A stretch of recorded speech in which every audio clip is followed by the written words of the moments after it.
Night in Austin. Welcome to the SEC on ESPN. And for the first time in 2025, the 8th-ranked Longhorns will play under the lights at DKR Texas Memorial Stadium. Also, the last non-conference game for Texas before a brutal SEC schedule begins in 2 weeks. Tonight they host the Bearcats of Sam Houston. Hi again, everybody. Welcome to Austin alongside former Big 12 Player of the Year, Chase Daniel. I'm Clay Matvick. Torrey Petrie is going to join us in just a little bit. A lot of noise surrounding this 2-1 Texas team, especially quarterback Arch Manning. And with a trip to the Swamp looming in 2 weeks, Texas really needs Manning to play well tonight. Yeah, and it's safe to say this is sort of a turning point game for Arch Manning this year. He hasn't played well most of the year, a lot of mechanical issues. We have some highlights here to show you. He's got Ryan Wingo right in the middle of the football field, wide open. You can see the sidearm delivery for no good reason at all. And then right here, 4th and 3 in the red zone. You have a sprint out concept. He has clear vision on his receiver. He decides not to pull the trigger. He wants to scramble around. And this is where we've had a little bit of issue, him just sloppily throwing the football up for grabs in the red zone. But it's not all bad, right? There's some good. This is an absolute bullet to Parker Livingston down on the right side for a touchdown against Ohio State. And then he rips a seam ball here to Jack Endries, his #1 tight end. So it's not all bad for Arch, but he does need a good showing today to get the crowd on his side. He got booed last week, and also to prove to his teammates, hey man, I'm the guy. You know, there's been a lot of positivity really here around the 40 acres this week. Arch and the Horns had a relaxed, fun week of practice. For more on that, let's go down to Torrey. Yeah, Clay, Coach Sarkisian said this week that the focus has just been enjoying the game a little bit more. He told his players, we play football, we don't work football. And players certainly said that they had fun in practice. They said Arch is always a swagger guy, but this week he had it in spades. He was talking trash, staring defenders down, and his teammates absolutely loved it. They say that's who Arch is, and that's what we want from him. We want him to have fun and just be him. Totally tune out that pressure. There's Steve Sarkisian, 51 years old. He understands the frustration is high because the standards here in Austin are always high. Told the fans, don't give up on us. Think we're going to be pretty good. Temps were in the 90s all day. Starting to cool off a little bit now, thank goodness. And this is the last true home game until November for Texas. Fans are ready for it. Texas won the toss, and they deferred their options. So Sam Houston's going to start after that fair catch at the 25-yard line. We didn't know who was going to start at quarterback tonight. It was kind of under lock and key. Head coach Phil Longo has decided to start Hunter Watson, dual threat quarterback. Missed the game at Hawaii a couple of weeks ago with a shoulder injury. Made the trip, did not play. He's back under center tonight. Yeah, the Salina, Texas quarterback is a true dual threat guy. He rushed for 600 yards last year. They're good to have their guy back. Let's see what kind of issues he can create with his legs tonight. That was something they talked to us about. Already that Texas defense going to work, eating up Watson. And it's Colin Simmons, last year's National Freshman of the Year, getting in for a loss of 3. And Texas told us they wanted to be more aggressive on defense. They usually don't blitz as much as they possibly want to, but you're going to see Simmons here come in on a TE. It means a tackle goes out first, and the end, Colin Simmons, comes in. He was someone that Texas coaches told us that, hey, he needs to get these stats up. We need to get sacks. He had 9 last year as a freshman. Well, this Texas defense has been elite. Pete Kwiatkowski, the defensive coordinator, really excited about this bunch. 2nd down and long, and complete to the outside. This is Elijah Green out of the backfield, one of the running backs. And Phil Longo is hoping is going to start to elevate his game. Who's going to make an impact potentially tonight, Chase? Yeah, look, we got some guys up front. Elijah Green, the running back, he's the leading receiver for Sam Houston State. Then Michael Taff and Grayson Littleton, man, these guys run the secondary back there. Michael Taff is well liked by everyone in the Texas program. And the star, Grayson Littleton, is a true freshman who literally reminds me of Earl Thomas, the way he throws his body around. Well, Sam Houston last in the country converting 3rd down, 5 for 37. We're going to have to hurry here. Play clock inside of 5. Third down and 3. And they're not going to get the snap off.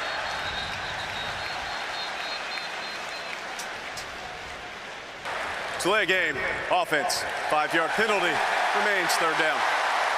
Just a big mistake right there by Sam Houston State. You're in third and manageable here, and you just don't do enough to get yourself a first down. You have a delay a game. Not the way you want to start going backwards. Third and 8. This Texas defense is one of the best in the country. In third down, you're going to see them in this odd package, which means 3 down linemen, and there's spin around guys all in the front. They try to confuse you.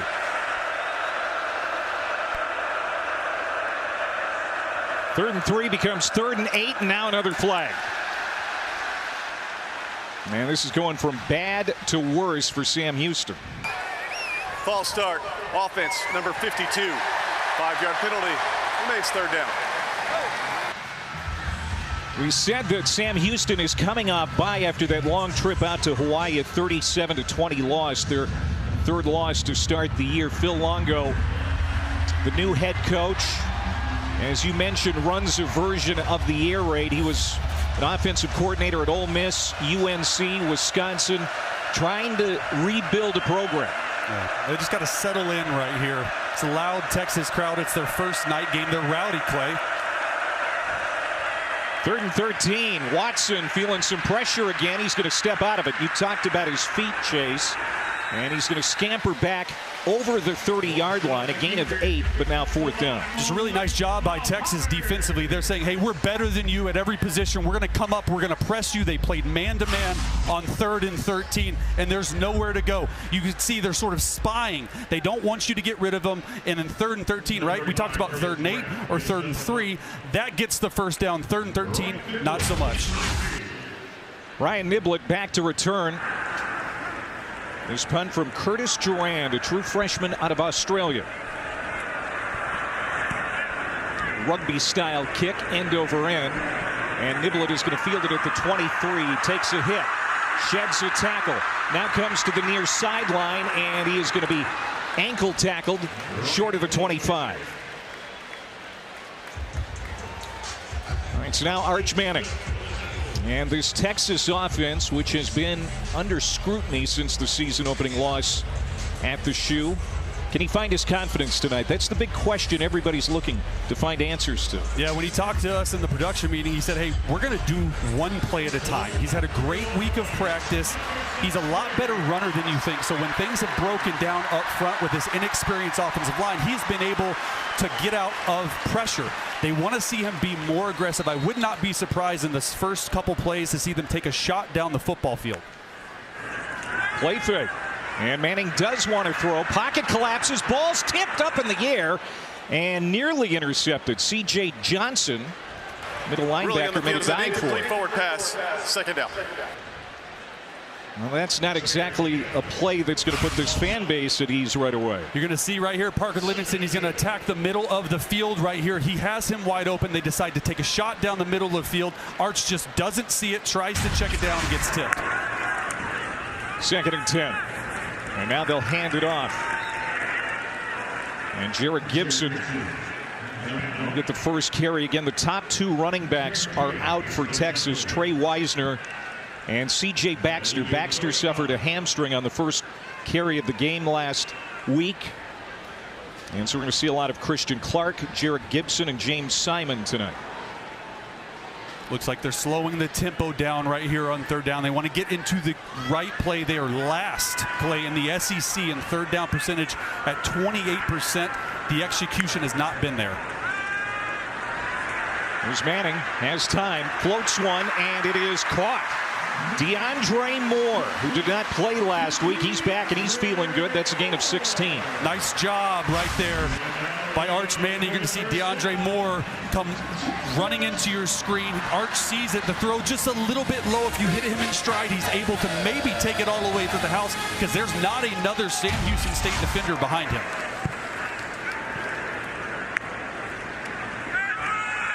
First down. Manning's going to keep it himself. And he's going to pick up a handful. Antavius Fish on the tackle. Manning, of course, an excellent rushing quarterback, has all 3 of their rushing touchdowns How do you anticipate him running the football tonight when they're trying to work on the passing game? He's a big part of their run game. They have to use his legs to be successful tonight. This is Christian Clark now bouncing it to the outside. That's going to be a first down run into Sam Houston territory. A gain of 9 before Brown brings him down. Really nice job by Christian Clark. Just an inside zone. He's going to find that ball hole. He's patient. This inexperienced offensive line has struggled at times versus weaker defensive lines when they stunt and they move. Right there, just a huge push up front. First down. We'll screen here to Christian Clark. Finds some room along the near sideline. Lowers his shoulder at the 33. Iman Allen. His dad Tajay played here at Texas. The corner makes the stop, but that's another 16-yard gain for the Horns. And a nice little play. Arch Manning's going to go left like he's going to do the sprint out like the first play of the game set up, and they just throw this little cross-body screen. They're trying to get the whole defense to move right. They end up coming back left. Really nice play call there by Coach Sark. Jared Gibson comes into the game for Texas behind Manning. They fake the handoff to him. Now Manning steps up, throws a rocket downfield, and a penalty flag comes down as Dalen McCutcheon hauls it in. It's another 16-yard gain, and we'll see if this is coming back. Holding, offense number 62. 10-yard penalty from the previous spot. Remains first down. Yeah, just Connor Robertson right in the middle of your screen. Okay, he's right here. Just the hold right there. You can't have that.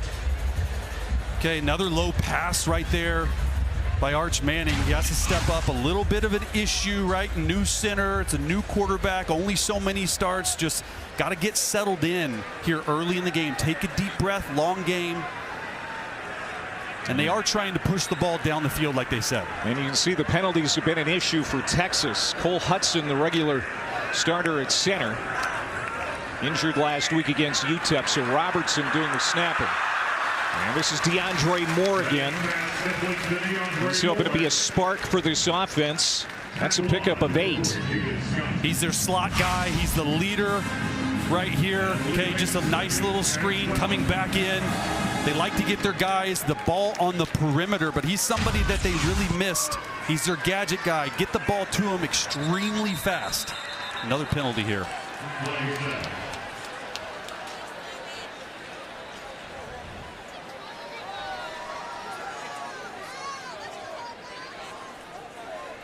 False start, offense, number 62. 5-yard penalty, remains second down. Jason Autry, our white hat tonight. Steve Sarkisian, his team averaging over 8 penalties per game. Not out to a great start so far tonight.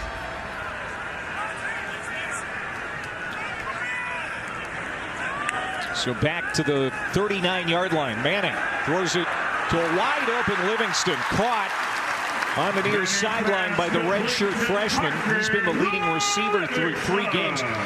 Like the early season chemistry between Manning and Livingston. And they're roommates together. Look at Arch Manning in rhythm. That's where he is his best. The longer the play develops, the more he struggles with his accuracy. But if he's on time and he's in rhythm like that, where it's 1, 2, 3, take one hitch, let the ball go, he's been extremely accurate. So that'll make this third and manageable. Third downs have been a struggle point. Third down and 2, and Christian Clark peeking ahead, and it's going to be close. Yeah, he got it. Clark picks up the first down. Third down, missing makeable third downs has been the problem. Last in the SEC. They want to see more third down situations like that, 3rd and 1 or 2. And last week they actually really struggled in the first half with third and manageable 3rd and 2 to 4 play. They were 1 for 10 in the first half, 2 for 5 on 4th down as well. So good job first down. This is where Arch Manning's legs really come alive in the red zone. 10th play of the drive. Manning going to the end zone. Little contact. And Texas fans want a flag. They're not going to get it. Alonzo Edwards, good coverage on Ryan Wingo. And Ryan Wingo right here on a slant and go. This is the guy they told us in meetings all week. We have to get this guy more involved. He's a sophomore out of St. Louis, Missouri. He is their most explosive guy. He's 6'2", 214, a red zone target. They've got opportunities this year. Ryan Wingo just hasn't come down with catches on those. 2nd and 10. They keep it on the ground with Jared Gibson. That's a good run. Gibson, the Horns' 3rd leading rusher last year as a true freshman. His role is growing. And so the red zone. Another problem spot for this offense. Last in the SEC in red zone scoring.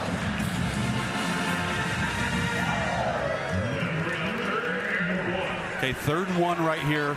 You got 2 downs. You're probably going to go for it on 4th down, but they really like to run the football here in these 3rd and manageable. They got these big hogs up front that have 50 pounds on Sam Houston State's defensive line.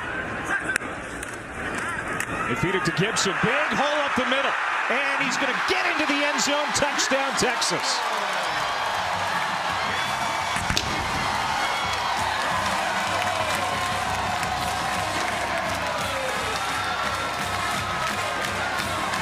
"13-yard touchdown run for Gibson. First rushing touchdown scored by someone other than Arch Manning for this Texas team this season."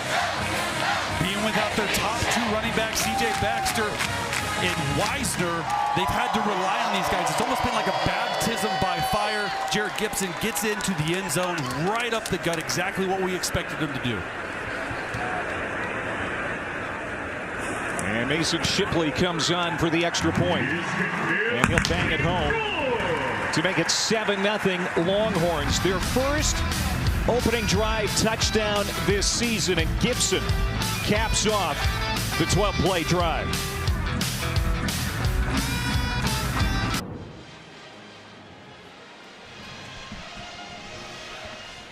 Twelve plays, 76 yards in 5.5 minutes for Texas. Steve Sarkisian is the play caller for the Horns. Very few head coaches still call their own game. We're seeing a couple here tonight. That is the first rushing touchdown besides Arch Manning's 3 for this Texas team. Gibson gets in to cap that drive. It didn't start out great. That ball was knocked in the air at the line on the first pass attempt by Manning, but landed incomplete, and they ended up going down the field and scoring. And another fair catch. Now Sam Houston will come out again. But all in all, opening drive for Texas, your estimation? They scored, and that's all that matters, right? Your first drive against a lesser opponent, you should be able to score. I like that they came out aggressive. Arch just missed the first read. A little bit of inaccuracy early, but they got that run game going behind that offensive line. Really couldn't ask for a better start.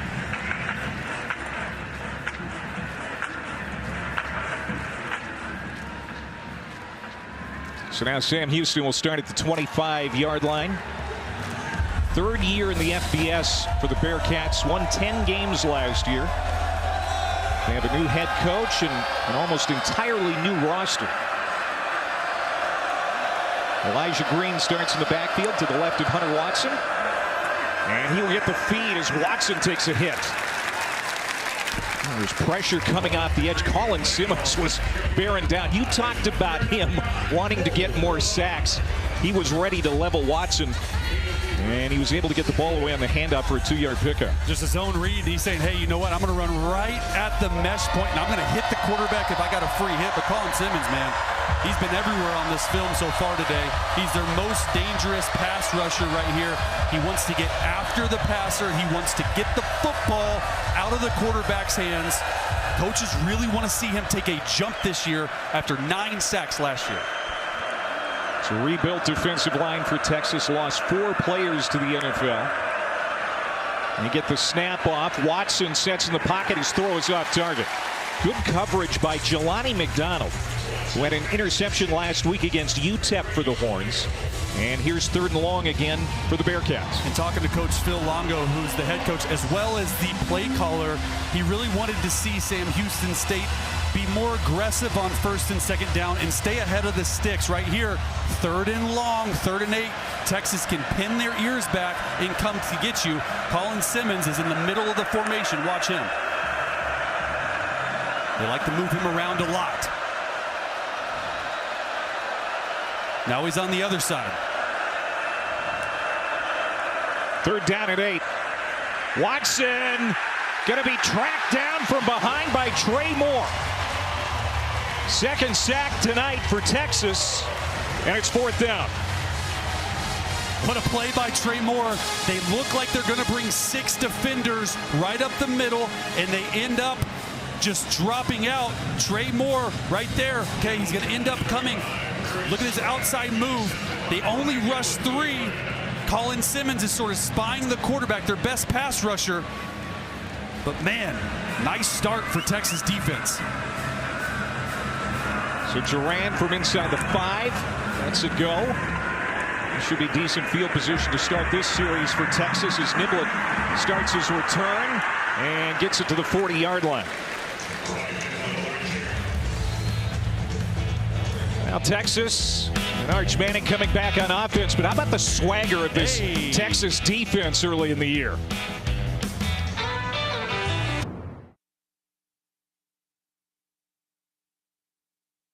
I feel like we've done enough with him to have a pretty good understanding of who he is as a player and what he's capable of. I know there's a lot of football in there that's high-level quality football. A lot of quarterbacks and a lot of players are hard themselves. They want to be great, and it's frustrating because I know I'm better than this, and I got to play better. I told Arch before the season, you've never really been a quarterback until they boo you.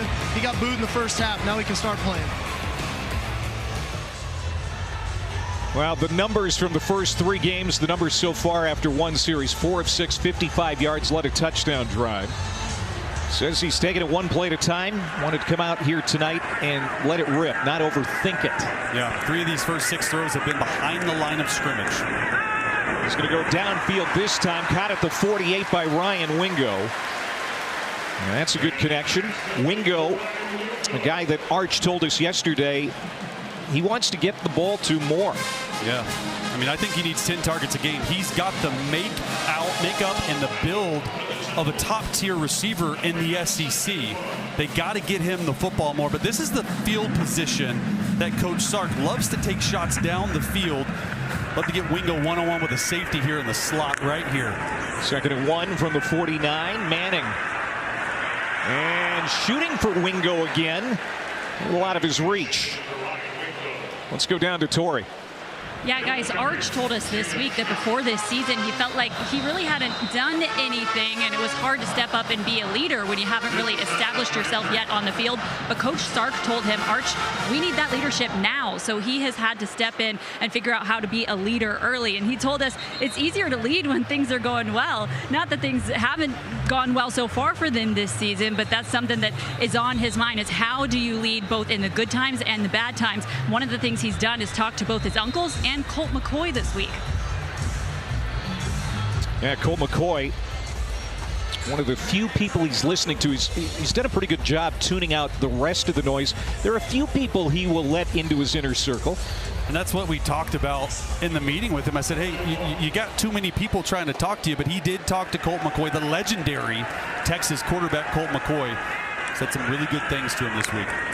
So after that quick injury timeout, it's Arch Manning taken off, and he's going to get the first down into plus territory. Jameer Diaz, the defensive end for Sam Houston, was able to get off the field after that prior play under his own power.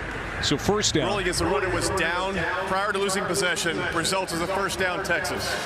The ball came loose, and Jaden Scott did come up with the football, but on the field they ruled that Manning was down. Is this going to hang as the call? What do you think there, Chase? Looks like he's down. He might be on top. Prior to any foul, the play was stopped for a review of the previous play. Timeout. So the play is under review. Jaden Scott knocked it out, recovered it for Sam Houston, even though Manning was ruled down on the field. But they're going to review it. And while they do that, we're going to step aside here in Austin. Texas leading 7-0. Here's one more look before we go to commercial. You make the call at home.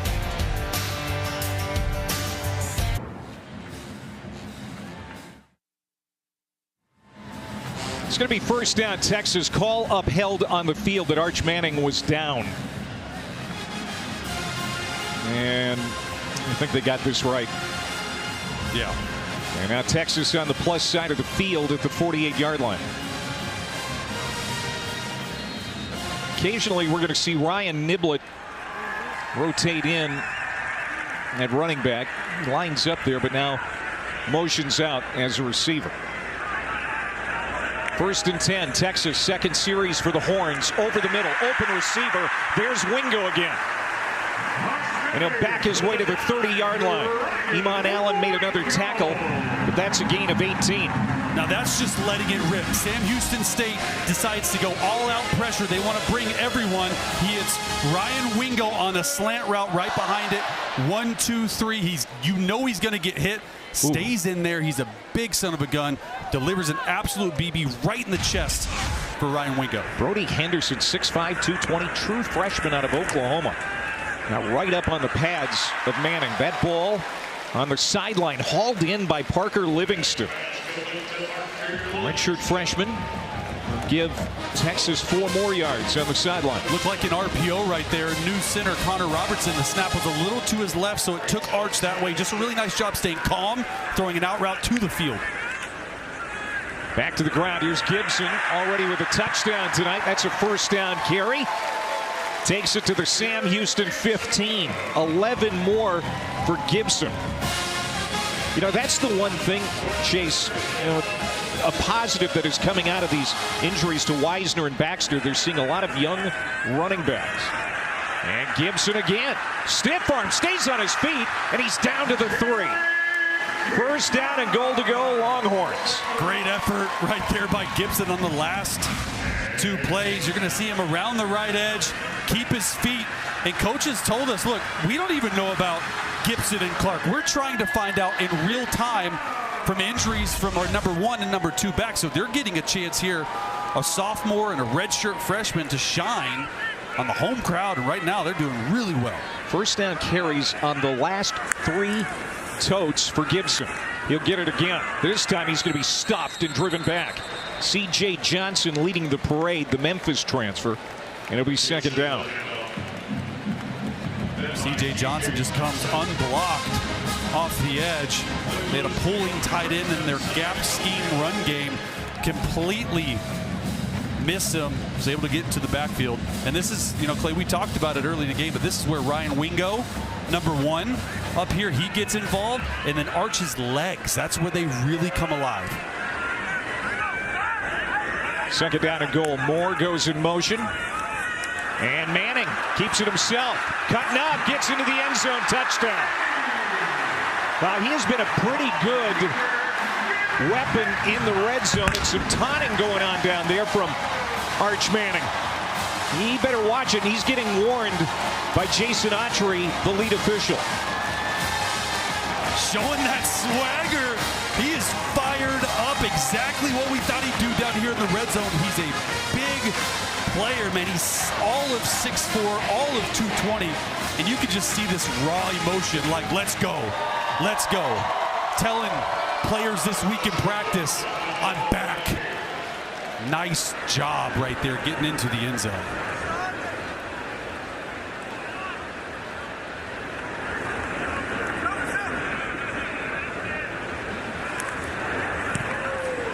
Got to believe at times Arch Manning has had the weight of the world on his shoulders. We talked about it last week. He was booed by this crowd after throwing 10 straight incompletions. He's going to come across right there. Receiver as well. And you're right, 10 straight incompletions to receivers. But nice job getting in for Arch Manning. And you can see the confidence starting to come back. He's fired up. Almost taunting. Surprised they didn't call it. Surprised they didn't get a flag, that home field advantage. This is what players all week talk to us about. He's got that swagger to him, Clay. You can see Jason Autry reprimanding him. But you can understand that it's an emotionally charged young man right now. 21 years old, facing adversity for the first time as a football player. You know, Sark was telling you and I that he thought the last few weeks are going to end up being a silver lining for Manning, as this one's kicked out of bounds. So a penalty on the kickoff by Mason Shipley.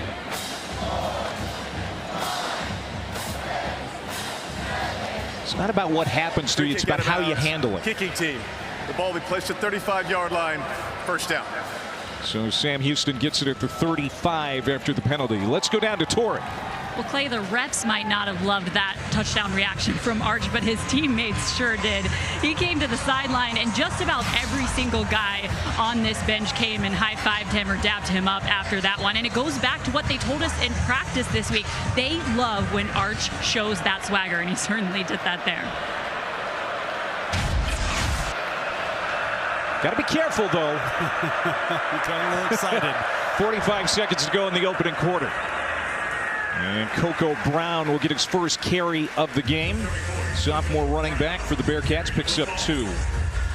I'm sure the fan base, though, likes to see it, too. The emotion, the raw emotion from Manning. Look, I've been in that situation before where maybe you're in a little bit of slump. Maybe mechanically you're not throwing the football well, not getting the stats, not doing all this stuff. And then when you finally break through and score a touchdown, after every single person in the world in college football media has been talking about you, and you go out there and you score a touchdown, you sort of let them know. Sam Houston's going to let the quarter expire, and that will bring us to the end of the first 15 minutes. The SEC on ESPN from Austin, Texas. Bevo came out fired up, so did the Horns. And how about Arch Manning's level of intensity tonight? It's 14 rip after 1.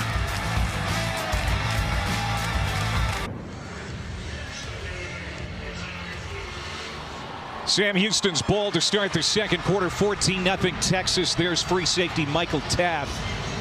Horns leading tackler, second-team All-American last year, a former walk-on out of Austin Westlake High School. Talk about a great story of perseverance in his career. Oh, Watson's going to go down again. After that handoff, Elijah Green slammed for a loss of 4. Going back to Taft, just an amazing story for this young man. Went to Westlake High School here in Austin, but he was a former walk-on to All-American last year, Clay. As a former undrafted guy in the NFL, the hard work, the sacrifice that it takes to become really good. And Sark even told us, hey, we've been trying to replace him with recruits. We just can't do it. He's the heart and soul of our team. Says he goes all out for Texas. His play certainly says that. That's going to sail high. It was intended for Derek Bledsoe. And so another 4th down. So this will be the 3rd time Curtis Durant has been called off the sideline to punt. 3 3-and-outs as this Texas defense allowing just 245 yards per game coming into the night. Taft a big reason for that. He's always around the football. I told him in our production meeting, I said, hey, man, I like the way you play on film. He said, the way you see me on film tells my story. Hard nose, hard worker, does all the little things. Yep. Penalty flag on this punt. It was fielded at the 21 by Niblett.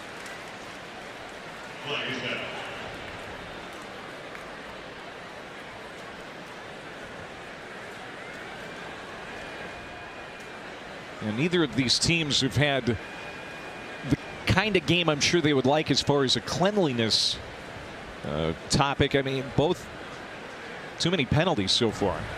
Illegal motion, kicking team number 38. The penalty's 5 yards from the previous spot. Repeat, 4th down. So they're going to punt it again. Yeah, Texas, going back to the penalty problems, and I had to look this stat up. I wasn't even sure what it was, but they're the worst in penalty yard differential in FBS, meaning they have 180 yards of penalties called against them, more than the other team. So, you know, last in the SEC in 3rd down, last in the SEC in red zone, worst in the country in penalty yard differential. Got to get right fast before this schedule. Bye week, Florida, Oklahoma.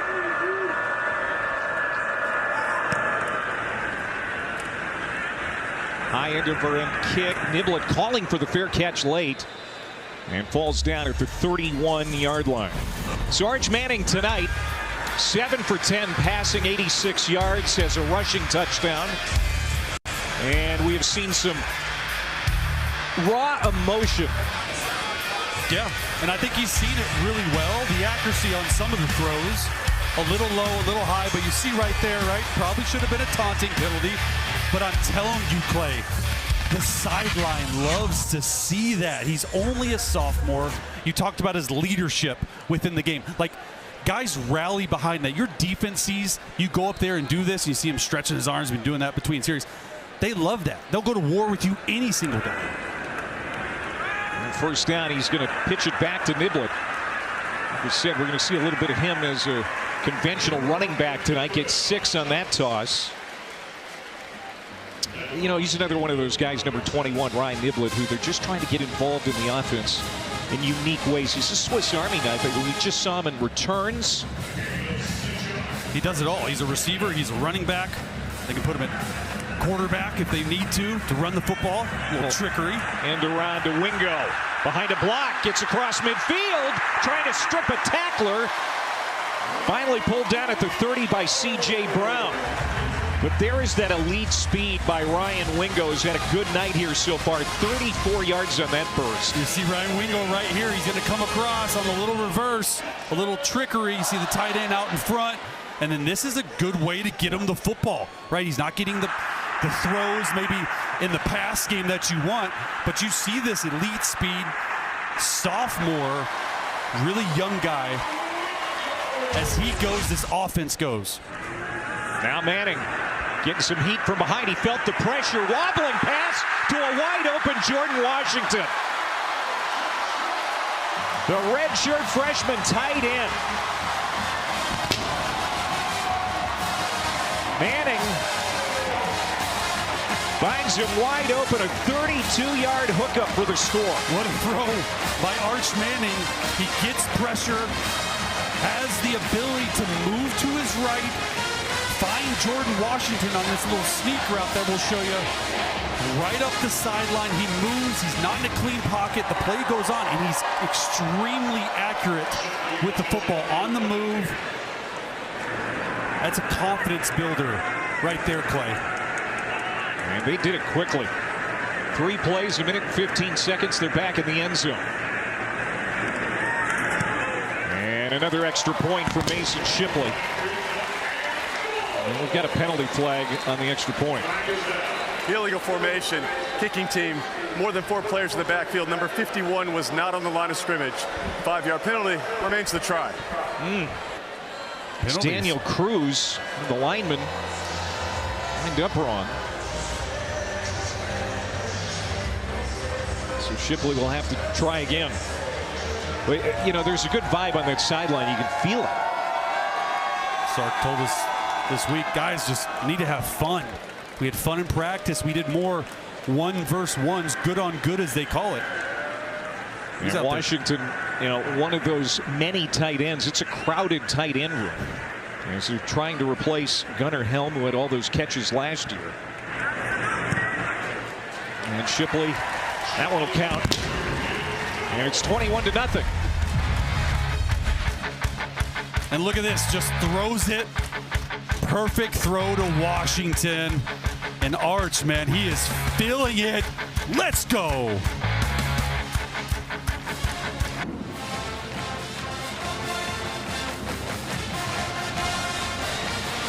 Quick scoring drive for Texas to make it 21-0. 12:50 to go before half.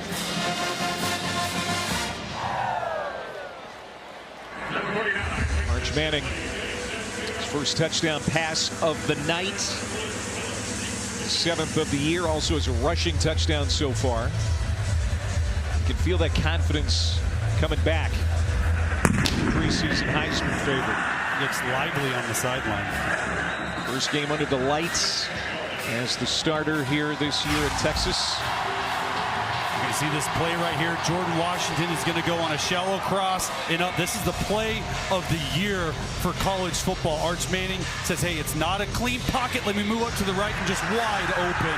I mean, just a great confidence building throw. But I like the awareness in the pocket to understand, hey, 74 lost on the block. I can feel it. Eyes in the back of my head. And as you're moving toward the line of scrimmage, yes, he's wide open. But when you're in a slump and you're not throwing it well, You'll take anything. And then, look, just lively on the sideline. Looks like he's having fun.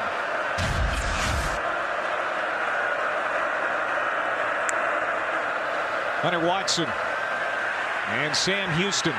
3 3-and-outs, and on first down, Watson will slide short of the 30-yard line. It'll be second down and 7. Michael Taft, the aforementioned safety, right there for another tackle.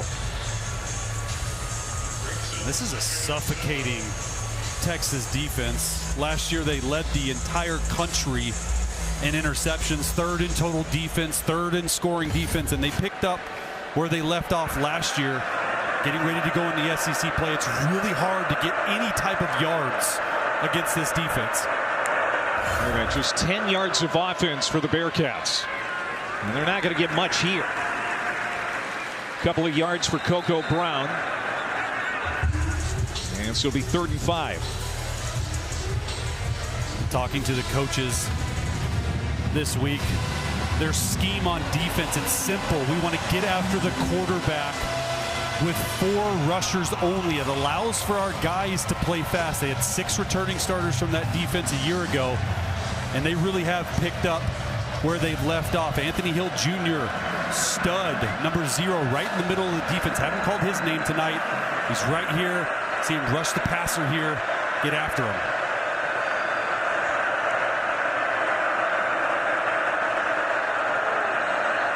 Worst 3rd down team in the country, Sam Houston. They run out of time again. Play a game. Offense. 5-yard penalty.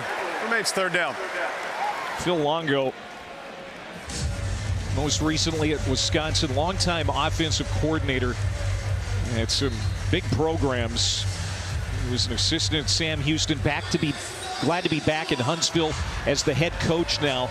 But you got to believe that this inefficiency with this offense right now is killing him. Yeah, absolutely. Hunter Watson coming back after a couple weeks off, and Longo coach Drake May and Sam Howell, sort of the quarterback whisperer.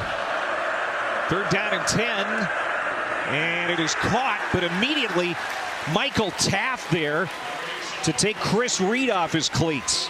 Reed gets 4, that's it, and it's 4th down again. Michael Taft right in the middle of the field. He's sort of the robber in this Tampa 2 style defense. He's going to come up, throws his body around. Nice tackle right there. And we talked a lot about him, but this guy's the heart and soul, not only of this defense, but of this team as well. Talking to Sark, talking to all these coaches. I mean, I didn't hear one bad thing about this guy. Work ethic. First one in, last one out. Next level potential, NFL-wise, for sure. Durand, his 4th punt tonight. Niblett's going to let it bounce. Takes a sideways hop to the 29-yard line. 42-yard punt for Curtis Durand. With 10:05 to go here in the first half.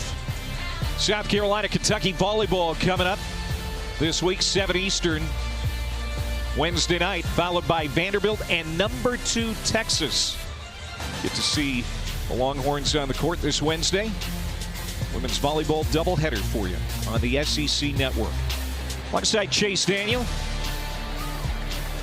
former Missouri quarterback who had some great battles with Colt McCoy, who we've been talking about a little bit tonight. I'm Clay Matvick, Tori Petrie down on the field. I lost them all, though, Clay. Why are you bringing up bad memories? Because I like to put a stick in the cage once in a while. Down the field, wide open receiver, DeAndre Moore. Well, DeAndre Moore told you and I yesterday he wants this offense to get back to having fun. That's how you do it. He hooks up with Manning, a 38-yard strike. Just an unbelievable throw right here. This is an NFL level throw, just going to come streaking across the middle of the field in single high zone, and he's able to layer this throw between the linebacker and the flat defender. Wow. Not going with a little tempo. James Simon is the carry for 4 yards. And just going back to that last throw, I mean, look, he looks and he feels, Arch Manning, he feels like an NFL quarterback. And when you throw a football like that, like there's only so many guys in the country at this level that can layer that football. That's what Arch Manning can be. That's what the coaches want him to be. That's what Arch wants himself to be. And I love the fact that it's just 1, 2, 3 in rhythm, hitch up, throws a dart. Big hole, Simon. He ran 17 times last week for 67 yards. He was the leading rusher. True freshman out of Shreveport, rips off 16. Coaches really love him. They're just going to run a gap scheme. They're pulling the right guard and right tackle and just go straight through the teeth of that Sam Houston defense. Coaches told us dynamic threat, a make-you-miss type of guy. He brings explosiveness to the offense, which has been lacking in the first few weeks. Already 123 rushing yards for Texas as a team. And with the struggles passing the football, first few weeks they've leaned on the run. They had 226 last week against UTEP. And another carry for Simon. We'll get a couple. You know, it's the second year in a row, Chase, that the running back room has been riddled with injuries. C.J. Baxter, Christian Clark missed 2024 because of injuries. Now Baxter and Wisner are hurt. They're hoping to get both of those guys back soon. Look, and people want to put a lot of the problems of this Texas offense on Arch Manning. Well, you haven't really had your receiver room. You've had an inexperienced offensive line, and you've had your best 2 runners out, so you've had to carry your team. And so it's a little bit of everyone. Manning flushed out of the pocket. Penalty flag comes in behind the play. And Manning skips toward the stick. Holding. Offense number 73. 10-yard penalty from the previous spot. Repeat second down. And now the crowd getting a little uneasy again. You can hear them. Not happy with another penalty. That's on Brandon Baker, the right tackle. Penalty number 4 on the Horns. Yeah, look, only 3 starts coming into this game. Coaches want to see him have trust and communication within the offensive line and the framework. And look at these career starts right here. 6 by Goodsby, like Connor, Straw, like Robertson. DJ Campbell is the one that's the leader up front. But this is a tough one on the right tackle, being his 4th start. Arch gets out of it, out of the pocket. You're moving to the right. You try not to hold. Your defenders move in, right? But just penalties remain an issue. Manning and Corks to Moore again. And he'll get back to the 10-yard line. So it'll be 3rd down. They can pick up a 1st down inside the 5 at 3. Tell you what, it's been good to have DeAndre Moore Jr. back. He brings another dynamic to this offense that's really been missing the first few weeks of the season. All these receivers, right, they lost some in the draft and just looking for guys to get going, and this dude's had a good game so far. Manning standing clean in the pocket. Now he's going to step up, getting some heat from behind, and he's going to be dumped. Dropped at the 11-yard line by Chauncey Cheedy, the defensive end who came from the other side of the formation. No gain. That's just what you call a coverage sack. There was nobody open down in the end zone, and we've mentioned it on the broadcast and really throughout the first 3 weeks of the season. That's where Arch Manning's legs come alive. And Sam Houston State right there, when the receivers are out of the pocket and out of the end zone and their quarterback gets out of the pocket, they teach to plaster, and they plastered all those guys. Well, the penalty didn't help things for Texas. Now they're going to have to settle for a 29-yard field goal attempt for Mason Shipley. And that kick is up and good. Shipley perfect on the year on field goals. So the Horns get 3, and it's 24-0 in Austin.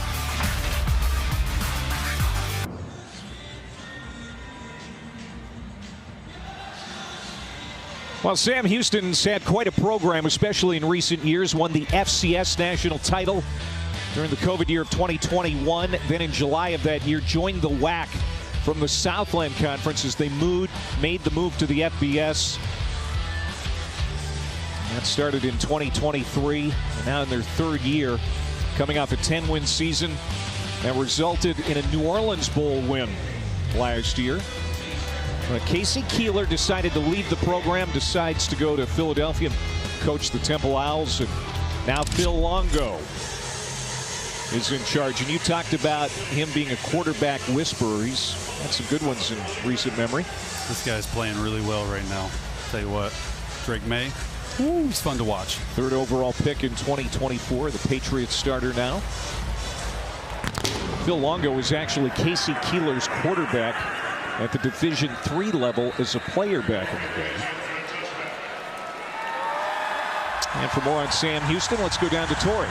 Yeah, guys, we've seen quite a bit of running back Elijah Green on the Sam Houston offense today. Well, this kid has played with Longo before. He was at UNC when the coach was there. So when he came over to Sam Houston, he took on a little bit of a leadership role, helping guys learn this offense along with quarterback Mabry Matoyer, who was with Longo at Wisconsin. Now, Matoyer isn't playing today, but Green certainly is, so it helps to have that experience in the backfield. No doubt about it. You mentioned Matoyer. He's out with post-concussion symptoms. Maybe on Smith-Mack, the top pass-catching wide receiver, trying to get something going with this offense. And that's Anthony Hill in there for a loss of 2. And this was almost a disaster for Sam Houston. Oh, my gosh. Woo. It's a passing yards right there. But Ethan Burke, I mean, he could have taken that out of midair back for a pick 6. I mean, he got lucky there.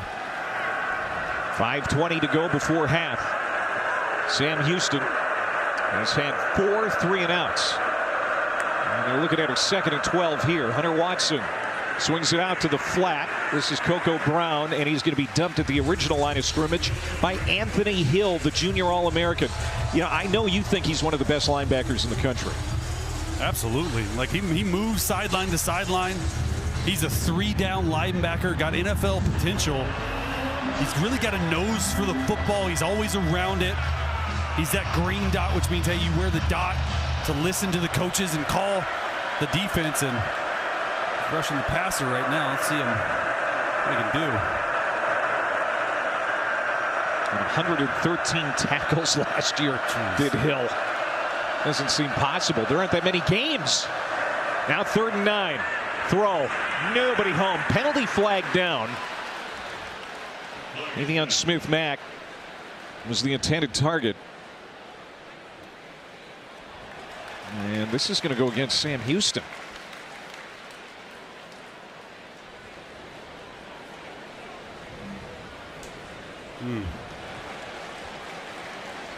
This offense can't get it going. Number 87.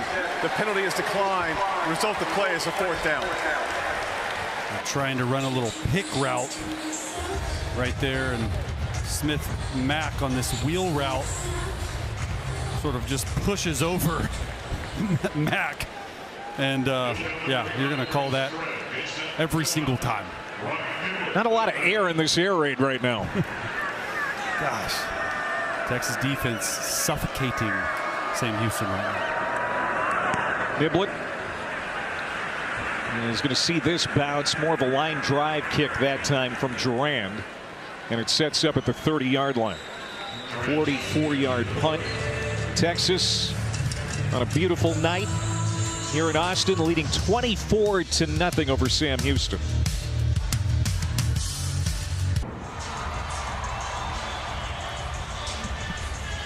SEC opener starts for Texas 2 weeks from now at Florida. They wanted to clean up some things tonight. The defense not really an issue the first 3 weeks, and certainly not so far tonight. Pete Kwiatkowski, finalist for the Broyles Award last year, as the top assistant in college football, doing a great job with that side of the football for Texas. And of course, 5 3-and-outs for Sam Houston tonight. Here's Dalen McCutcheon, true freshman receiver out of Lucas, Texas, with another big play. That's 21 yards. It's a dozen plays now of 10 or more yards for Texas, as they were looking to be more explosive tonight. Yeah, that's exactly what Coach told us. We want to be explosive. We want to be aggressive. We want to throw the football down the field. But when you can throw a bubble route to a true freshman with speed like that, that'll get your confidence up as a quarterback. Manning gets it out quickly, and it's complete inside the 45-yard line to the 44.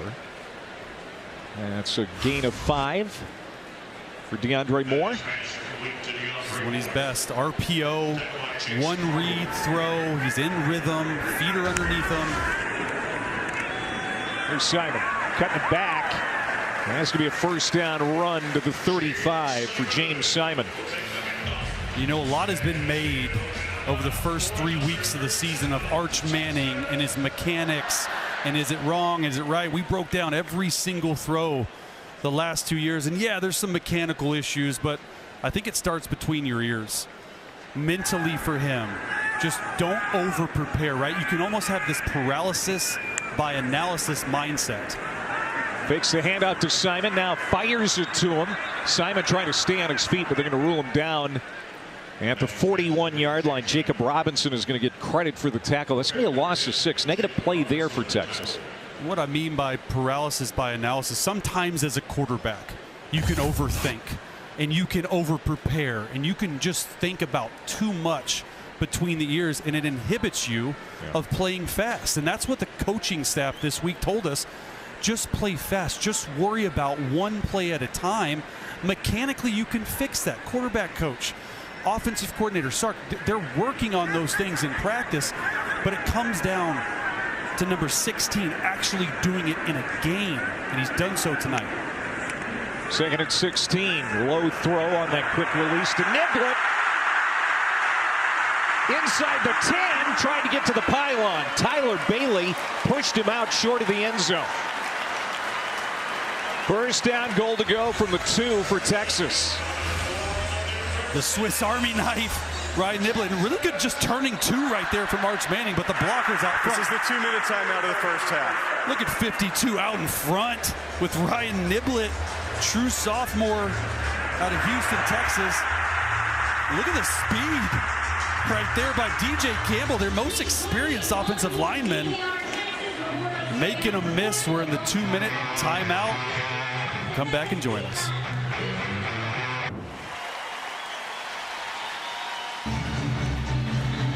DKR Memorial Stadium, first night game of the year. Horns won't be back here until November 1st, believe it or not, against Vandy.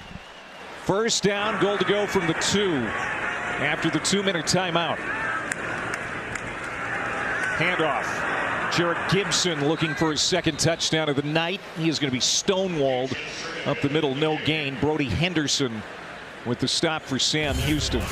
And we've been looking at the red zone numbers for Texas after the first 3 games. Not very impressive tonight. Better. Yeah, they're putting the ball in the end zone. Field goal as well, 67%. You know, we mentioned in the broadcast before, last in the SEC in red zone coming in.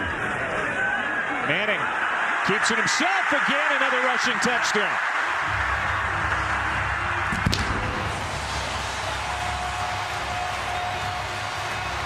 Second rushing touchdown of the night, 5th of the year for Arch.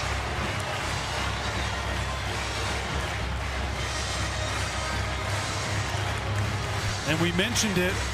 This is where his legs come alive. This is an RPO. Rolling out to your right. Hey, he said nothing's there. He's a lot better runner, Clay, than people give him credit for. He's really fast. He's sneaky, athletic. He's able to get in for another touchdown. You see that this season, already 5 rushing touchdowns, 2 tonight.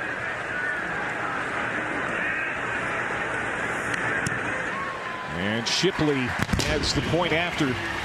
7 plays, 70 yards, 2:47. The time of the drive.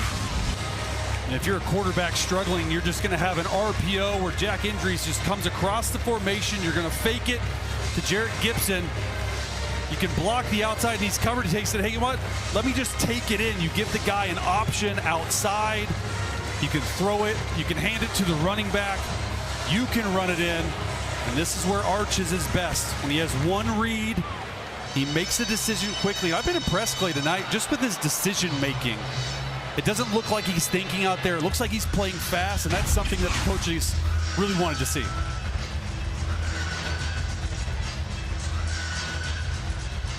He's been carrying the weight of the Manning name on his shoulders. Not to mention the expectations of a Texas fan base. Those expectations are always high. It can't be easy.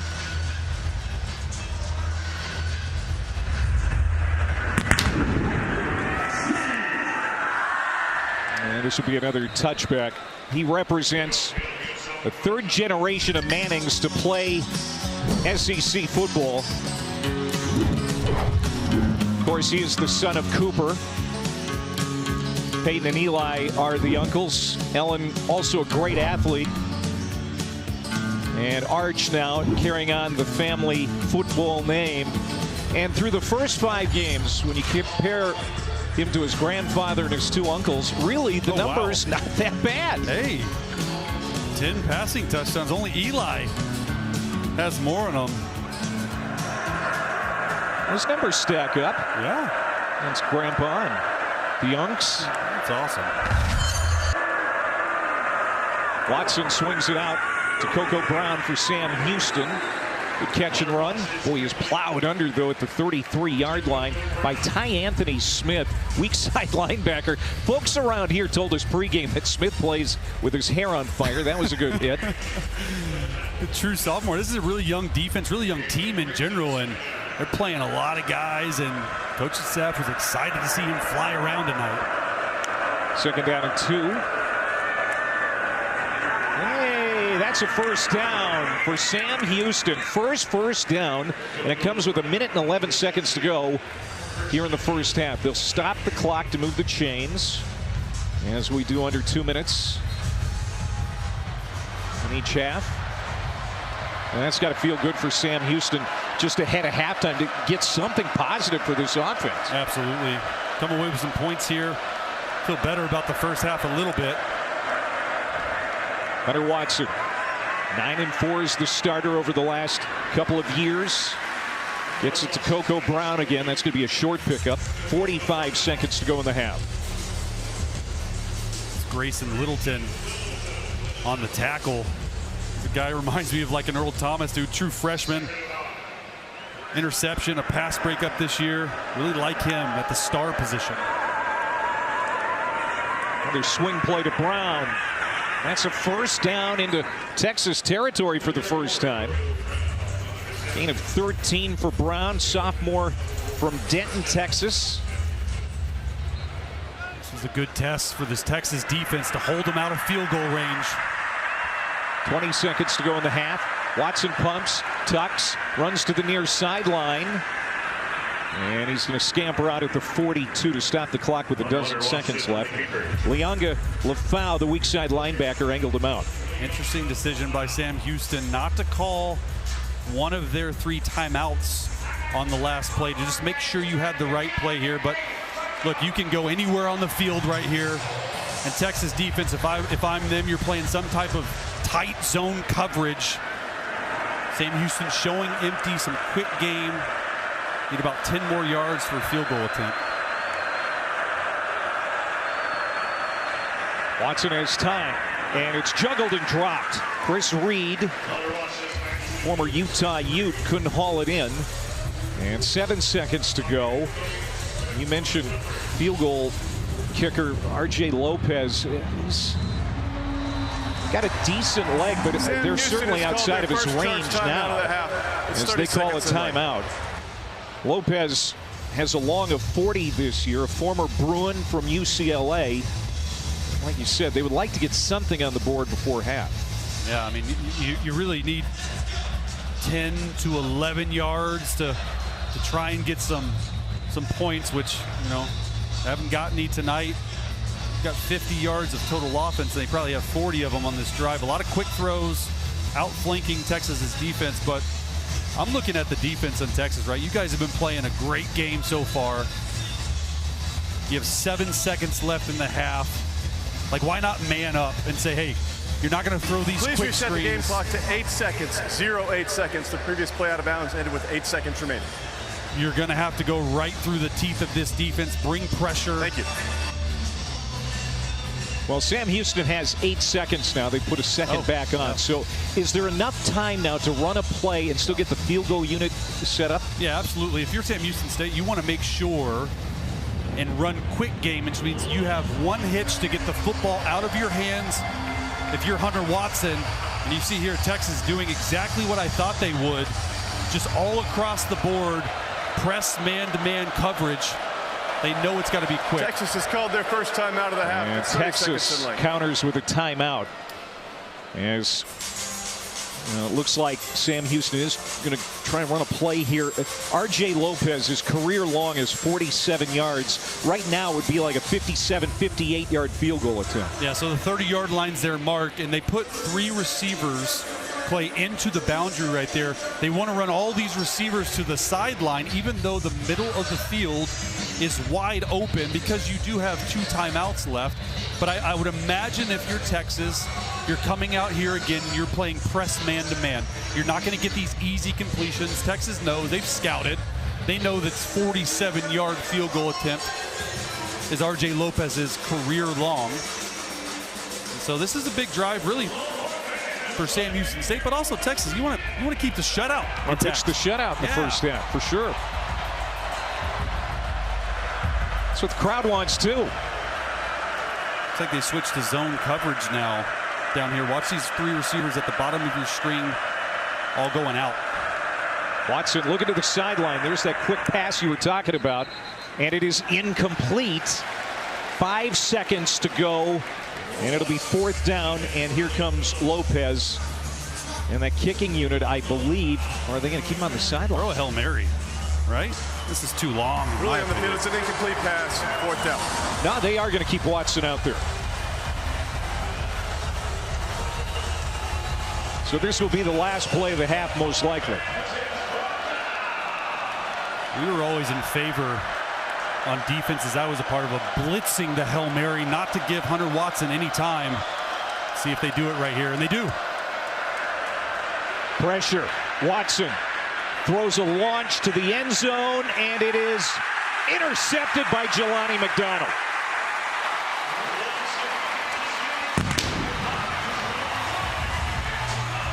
What a play. Couple of interceptions last week, 1 to end the half this week, and it's McDonald. That's a 50-inch vertical right there, Clay. Oh my gosh, he got to the sky.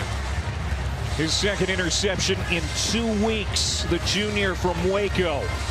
And that's how the half.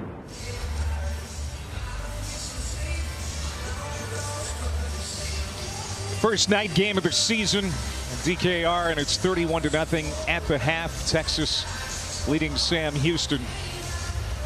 And of course, Texas will be on bye next week, and then the SEC gauntlet starts, so they wanted to clean some things up here this week. He's Chase Daniel. I'm Clay Matt Victoria Petrie down on the sideline.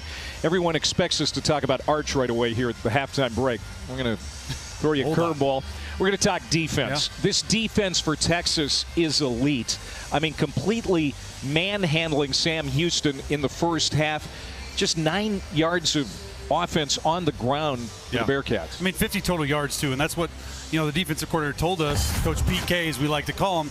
We have to be elite at taking the football over and also not allowing these guys to get any yards. I mean, this is the most suffocating defense that we've seen Texas have this year. Even going back to Ohio State, they only allowed 200 total yards. So they really do a good job taking the football away while not doing too much of other stuff and letting their guys play fast.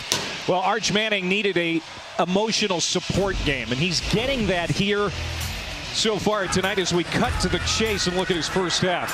Yeah, right here, just the legs come alive in the red zone. You see him standing over him, taunting a little bit. Was not called a penalty, but the players love that. And then the step up in the pocket, you find Washington wide open for a touchdown. He's fired up. He's having fun. And then I think, Clay, this is his best throw of the year. Threads the needle between 2 defenders. To Moore Jr., and then more legs in the red zone and an RPO single read type night for him. He's had himself a night so far. Here's our Arch watch. First 3 games, you can see he was completing 55%. Much better tonight. Well over 200 yards through the air. Has a touchdown. And you think back to the way this game could have started. The first pass attempt that he had tipped up in the air, nearly picked off by the Sam Houston defense. It wasn't. They end up going down on a scoring drive of 75 yards, and everything has been just peachy keen since then for Arch in Texas. Second half starts in just a moment.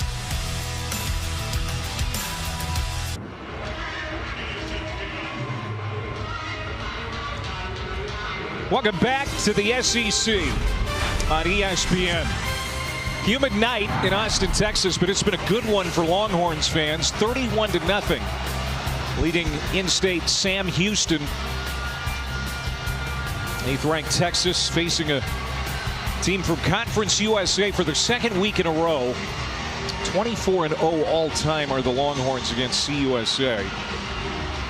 Beat UTEP last week. That was a much tighter game than this one is turning out to be. Texas is going to have the football to start the third quarter.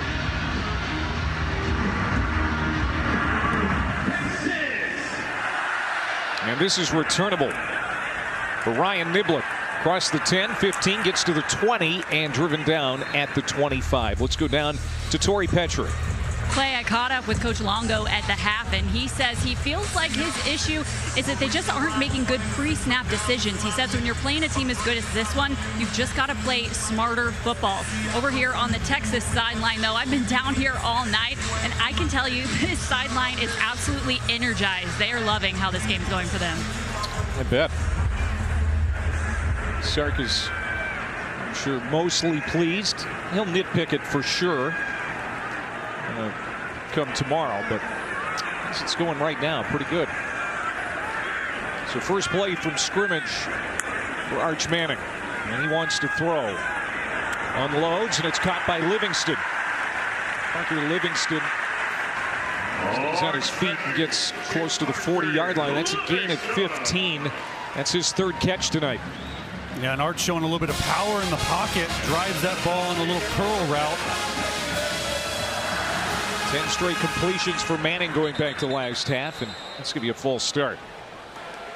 False start, offense number 74. 5-yard penalty, remains first down. Trevor Gooseby, the left tackle. Penalties remain an issue, and going back to Arch, Clay, right? Like, surprised he came out to start the second half, if I'm being honest, but you'd imagine if they put a good drive together here, Sark's probably going to let him throw it, get into some rhythm, go out on a high note, maybe see some of the backups after this drive. If they can go down and score. Strong run for Christian Clark. The running backs getting extended looks with Wisner and Baxter out. That's a gain of 12. Look at this offensive line right here. We're just going to go Bulls on parade. Everyone to the right. Nice little outside zone. Put your foot in the ground. Going deep, looking for Wingo. He's got it. Touchdown.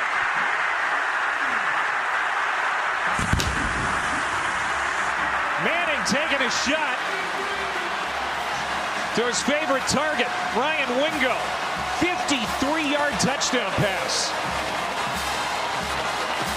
That's what a lot of people wanted to see in this building. I was just about to say that. Texas fans are on their feet everywhere. He's been extremely accurate throwing the football down the field. We talked about Ryan Wingo earlier in the game. He is their explosive guy that they wanted to get going. And boy, oh boy, did they ever on that deep throw.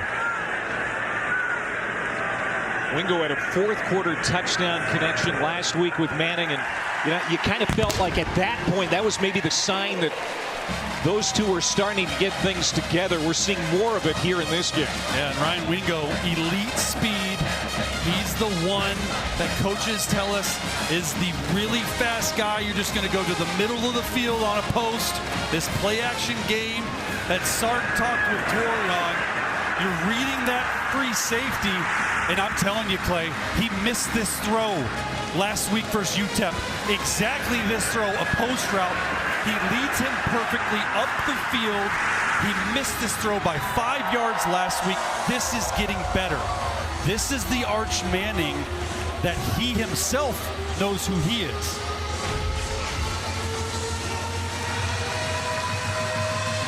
Let's go down to Tori. Guys, after that touchdown, Arch and Wingo found each other on the sidelines, and Arch gave Wingo a little bit of a circle hand motion as if to say, let's do that again.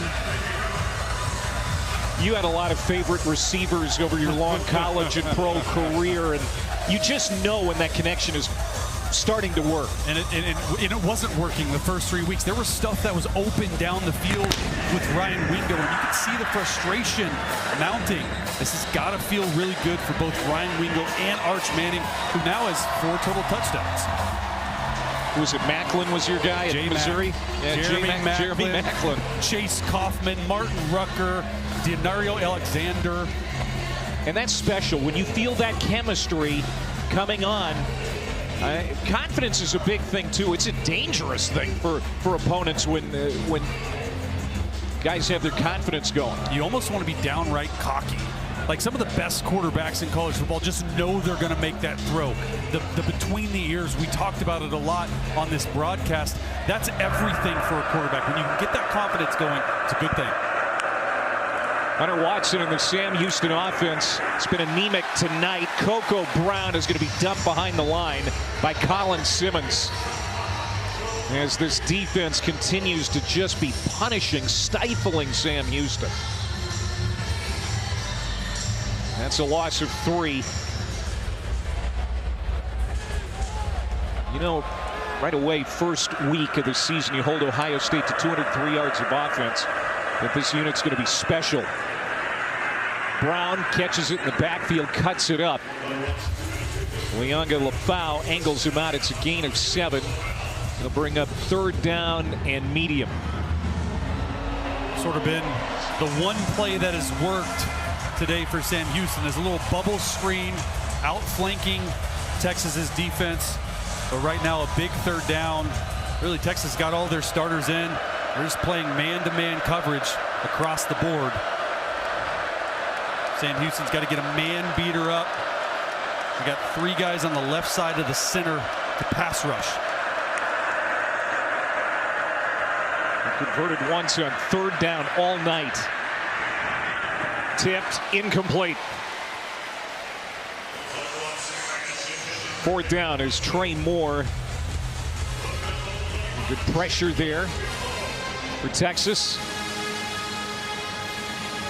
And you know, coming into this game, Texas really hasn't blitzed a whole lot. It's been completely different this first half and first drive of this 3rd quarter so far. You got to imagine they're trying to put some stuff on tape that they don't normally do. I know they're on bye week next week, but they got Florida and Oklahoma, and it's working really well for them. Sam Houston just sort of caught off guard. Sam Houston with an interesting formation for that punt. Texas was wary of a potential fake. Niblett, such a dangerous return man, stopped short of the 30-yard line. And another penalty. Illegal formation, kicking team. Yeah. Number 45 was not on the line of scrimmage. 5-yard penalty from the previous spot. Repeat 4th down. They were trying to throw Texas off, and what they ended up doing was throwing themselves off. The formation looks screwy, and it's another penalty on Sam Houston. And you know, always wondered if you're at home why they're choosing to re-kick the football. Well, the punting team just ran about 70 yards down the field. So re-kicking it, they have to run 70 more yards down the field, and you got a fresh returner out there. It's a better chance for a return. They've done this twice so far this game. And Ryan Niblett is the kind of guy who can do just that. Very explosive. We've seen him a couple of big plays tonight on offense. He's got some room to work with. He's going to take it sideways at the 25. Gets to the 40, gets to the 45. There he goes. One man to beat, and the kicker got him. Niblett knocked down at the 25 of Sam Houston by the punter, Curtis Durant. Ryan Niblett. You called it, Chase. That's why they gassed Sam Houston after the penalty. Made him kick it again, and this is the result. And he has about 15 yards of free space in front of him. Look, there's no one even on the screen. And then they set up the wall, the Texas wall, to the right. And I mean, Ryan Niblett, 5'11", 187 pounds, out of Houston, Texas. And you called him the Swiss Army knife. And that's exactly what he is. He plays running back, he plays receiver, he's returner, all this stuff. 49-yard punt return. An excellent starting field position for this drive for Texas. Arch is back out there. And they're going to run it with Christian Clark. The run game has been dominant tonight, especially on early downs. We've seen Texas do a good job too tonight, getting some deep shots. Last series resulting in a big touchdown pass. Exactly what Coach Sark wanted to see. Right now, Arch Manning's 5 of 5, 154 yards and 2 touchdowns on throws 15 yards or more. You could say coming into this game, that was probably where they struggled the most, Clay. We'll see how he started and what he's done since. He has completed his last 11 throws. You'll remember last week, there was a point in the middle of the game where he had 10 incompletions in a row. I mean, just watching this film compared to last week, and I know the competition, whatever, it looks like a completely different quarterback. Play fake. Dump it off short. That's Jordan Washington, who had a touchdown in the first half. They'll get a handful. Tokyo Gordon, the linebacker, brings him down. Second down. Love getting these tight ends involved, especially down here in the red zone, but just going back to Arch, like he just rhythm in the pocket's been really well, and Jack Injuries, the transfer from Cal, is their top threat. To the end zone, Wingo. Touchdown, Texas.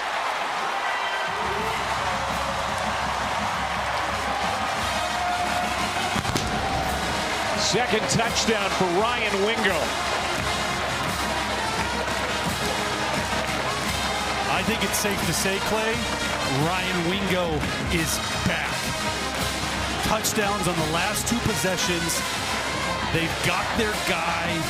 It's got to feel good for this young man, the sophomore out of St. Louis, to get finally some action. 2 touchdowns already in this game. This is going to build confidence, like you were saying earlier, Clay, with their connection.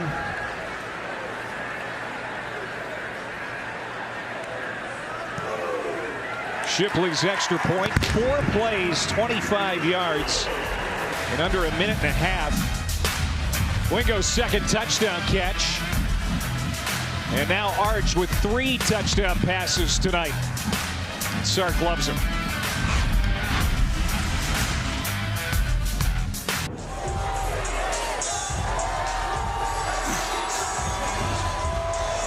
$45-0. As Arch Manning has completed his last 13 passes, which includes 3 touchdowns. The last 2 to Ryan Wingo. And this is a guy that is breathing a sigh of relief right now. Arch Manning, after a lot of criticism for his play over the first 3 weeks. Some of it deserved, but maybe some of it not, too. Yeah, it's still early in the year. He's still an early, like, starter-wise guy, right? You want to make sure that you don't overdo it, but he was definitely the lead on all the talk shows in the country this week for sure. Texas, the preseason #1. Manning was the preseason Heisman favorite. The only team to make each of the last 2 college football playoffs. The expectations so high. And despite everything, all the goals for this team can still be met. Yeah, absolutely. I mean, look, the goal here at Texas is to win and play and college football playoff. They want to win national championships. Been to the last 2 college football playoffs, and play like that on offense. Never know. Hunter Watson fires to the sideline. That's complete on first down. I believe that's going to be a first down for Sam Houston. And that is a rare move of the chains for the Bearcats on one play. It has been a tough night against this Texas defense. Yeah, there's head coach Phil Longo, and he's trying to get some type of points on the board to avoid the goose egg, but the Texas defense is still rolling with some of their starters out there as well. A little over 10 minutes to go here in the third. Hunter Watson back after a shoulder injury that kept him out of the Hawaii game. Complete again. It's caught by Jerian Parker, his first touch tonight. The running backs for the Bearcats, a pickup of 5. You know, you and I were talking to Phil Longo this week, and of course Phil was offensive coordinator at Ole Miss for a time, and Shea Patterson was still the quarterback for the Rebs. He was recruiting Arch Manning back in those days. Offered him a scholarship too when he was in middle school. 7th grade, right? Look at that. That's how early you got to start with some of these star players. Anthony Hill wrapping up Watson. A couple yards, it's going to bring up 3rd down. Yeah, and Longo, you know, quarterback whisper, this air raid, and it hasn't gone their way this year. The defense has really struggled, giving up over 37 points in every single game this year, and you know, they'll look up for him. But Hunter Watson, just quarterback, I know he's coming back from injury, just really hasn't looked himself right. Texas defense has played well, but not the runner that I thought he would be tonight.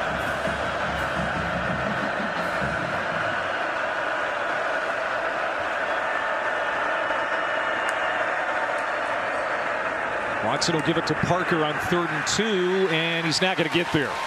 Cole Brevard, big nose tackle who was honorable mention All Big Ten last year at Purdue, gets in there for the stop. So it's 4th down again. And with nothing to lose near midfield, they're going to keep the offense out there. Yeah, and short yardage defense is where Texas shines. You got a lot of really big defensive tackles right there. Love to see they get the ball on the perimeter here on 4th down. That's where they've had the most success against this Texas defense.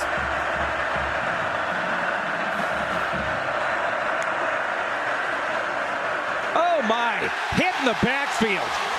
Brad Spence got to Parker quick as a hiccup, loss of 2, turnover on downs. He just comes unblocked. Right there, man. Golly. It's unbelievable play right there by Spence. Trying to run sideways. Texas up 45-0.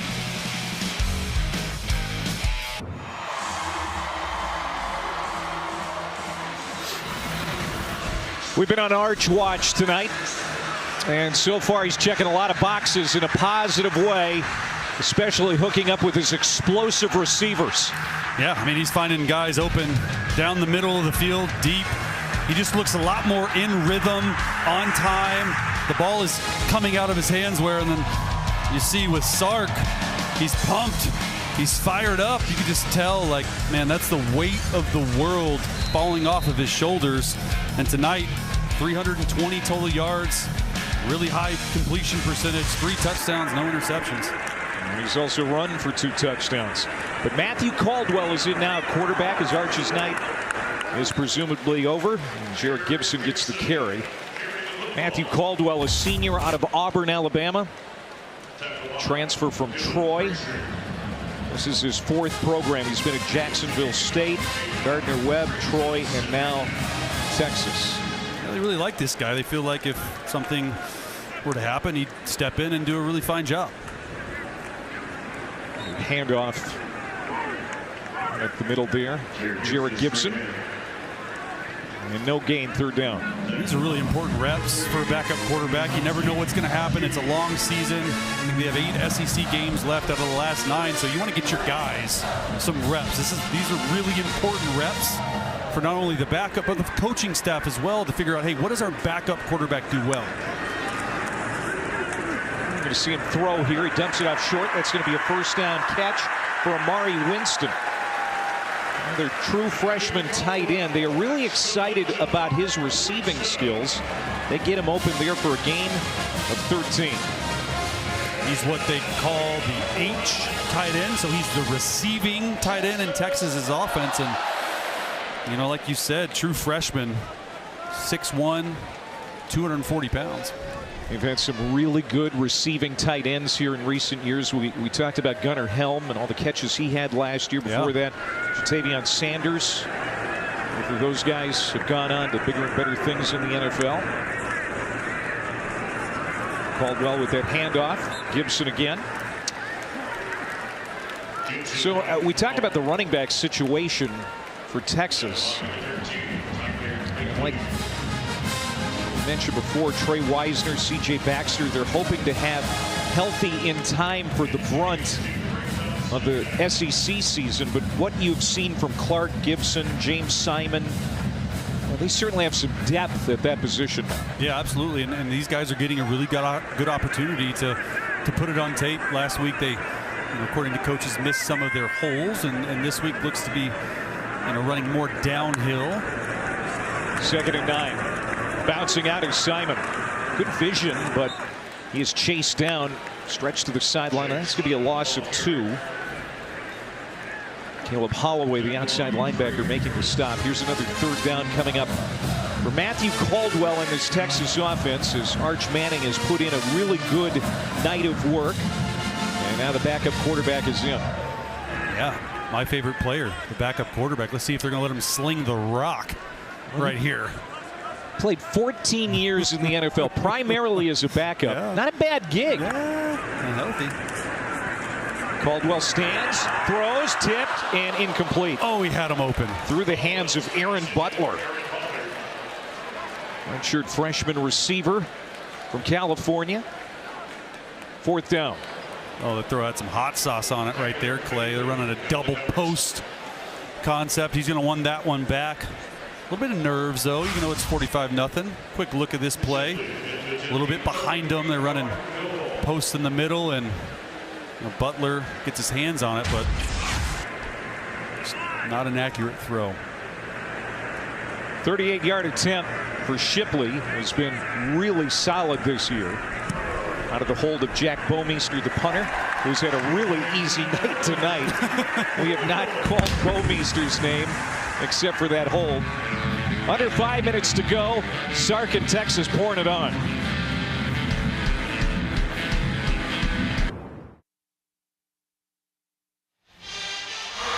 Hollywood actor Glenn Powell here, a lifelong Texas fan, leading Texas fight moments ago. Listen to this, it'll give you chills.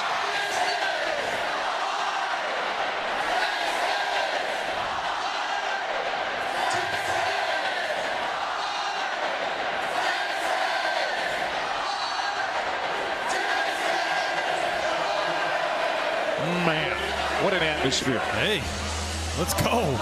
Gave me some chills, and they're up, what, 48-0? And the conference portion of the schedule hasn't even started yet, and in fact it won't here at DKR until November. Quirk in the schedule. And they don't have another home game here, a true home game, until the Vandy game on November the 1st. Of course, they've got the Red River Shootout with Oklahoma in a couple of weeks. A few weeks, I should say, in Dallas. 48-0. Arch Manning feeling really good, I have to believe, about his efforts tonight. 3 touchdown passes, over 300 yards through the air, a couple of touchdown runs. Looked good in the red zone tonight. Well, we said in the open, right? Turning point game for him. He wants to go into bye week feeling good about himself before that stretch, and I'd say so. Just 70 yards of offense for Sam Houston against this defense. And some of the reserves are in now for Texas on this side of the ball, and that's a big pickup for Grady O'Neal, the slot receiver. 21 yards. It's one of the biggest plays. It is the biggest play of the night for Sam Houston. If you're Texas defense right now, you're saying don't give up the shutout. They got a lot of backups in, a lot of third stringers in. Sort of their Super Bowl. Might be the only time they get to play. They're locked in. First down. Run it with Brown. And that's read well. 6 tackles for loss for the Texas defense tonight, which ties a season high. They were dialed in right from the opening series. Yeah. Forced a lot of early 3-and-outs. This offense has just been unable to find any kind of rhythm. Yeah, and Ty Anthony Smith, the guy with his hair on fire, with another tackle. This is a good game. Number 26 for them. Figures to be in the rotation at linebacker when SEC play starts. And that'll begin in 2 weeks in Gainesville. Texas has not played in Gainesville since December the 7th, 1940. Fumble. Watson able to recover. A loss of 5 on that play. And it's been that kind of night for the Bearcats. Yeah, sure has. I don't know if they haven't made it into the red zone yet. I don't know how many times they've crossed the 50, but this drive is going back right here. Texas defense can hold. 0 for 8 on 3rd down.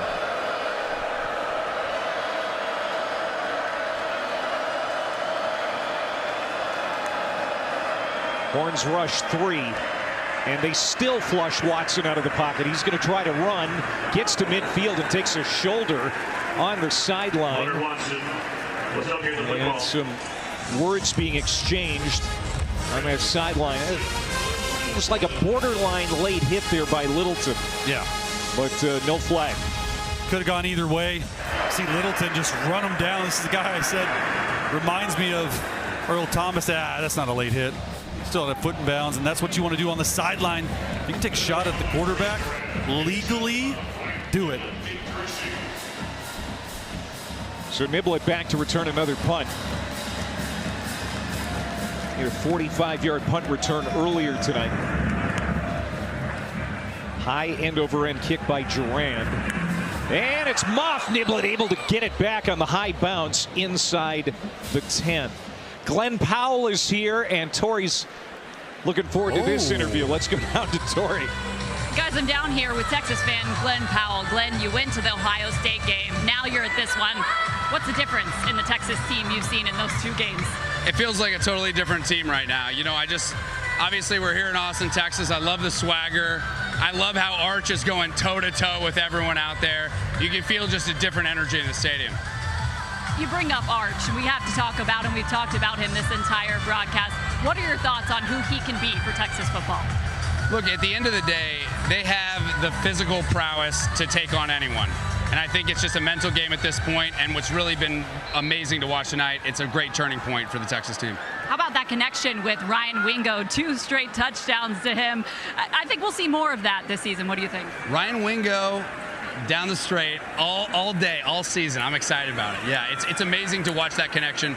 It was something I was really looking forward to in preseason, and now to watch it in action, it's like amazing to see. It's awesome. It's about to get real. Certainly a highlight of this game. Another highlight of this game, Arch Manning's rushing touchdown. That first one there, kind of stared down a defender. Got a little bit of a reprimand from the refs, but what did you think of that play? Look, I got to say, I just produced a show with Peyton and Eli, who don't have legs, and to see Arch, who does, it's a great thing. It's satisfying for the whole world. Did you trash talk them a little bit about their nephew? Yeah, he's up there right now. Eli's up there right now. We've been talking it up the whole game. I love it. I love it. All right, you said that you live here in Austin. You're planning to come to more Texas games this season. So what is your prediction for how Texas pans out this year?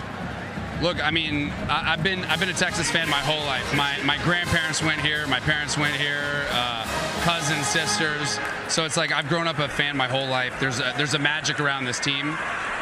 On both sides of the ball, I think everybody's really ready for something great. All right, 48-0 right now. What's the final score going to be? I think we keep this pace. It's going to get real ugly. I like it. Thanks so much, Glenn. Thank you. Appreciate it. Glenn Powell. Top Gun Maverick. Yeah. One of the best movies I've seen. Well, you know what?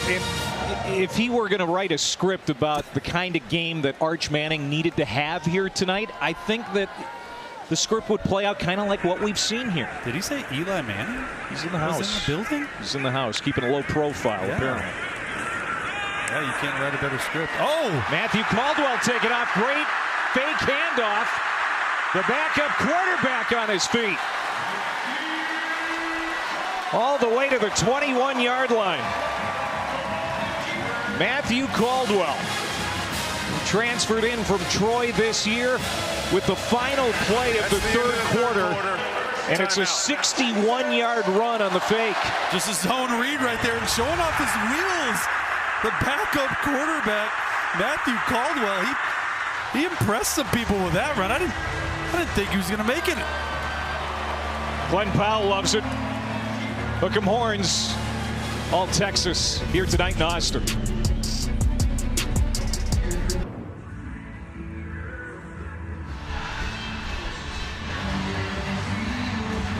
This drone show here at DKR is fantastic.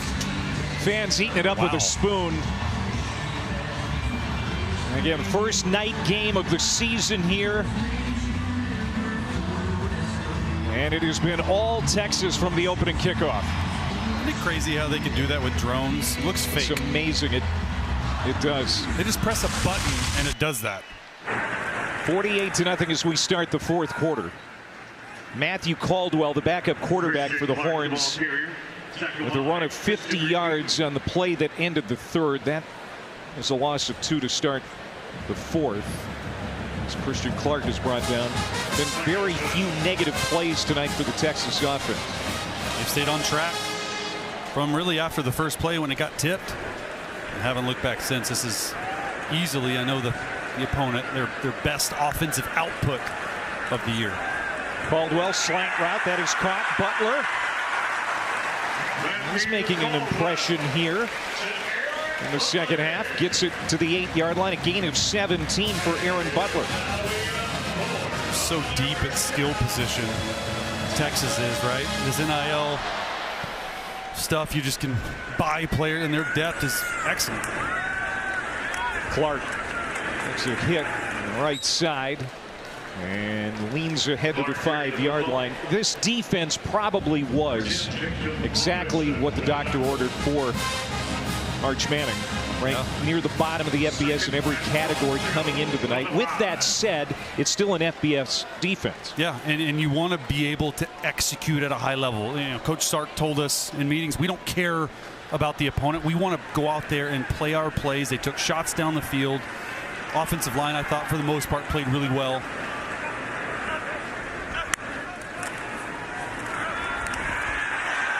Touchdown, Texas. Christian Clark. That's got to feel good for Clark, making his way back from a torn Achilles he had last year, kept him out of the entire season. He suffered that injury in training camp. He was crestfallen, and he was expected to get quite a bit of work last year. Never happened, and now he's being called on here because of other injuries in that Texas running back room. Yeah, super happy for him. You can see his teammates. You can always tell about a player, how your teammates greet you coming off the field. That was awesome right there. But I mean, Texas has ran the ball 34 times for almost 240 yards and 4 touchdowns. And coming into the game, this offensive line, we said, hey, we're not run blocking as well as we want, and it's the get right. Now they're getting right. Clark tacks on another touchdown. It's now 54-0 Horns.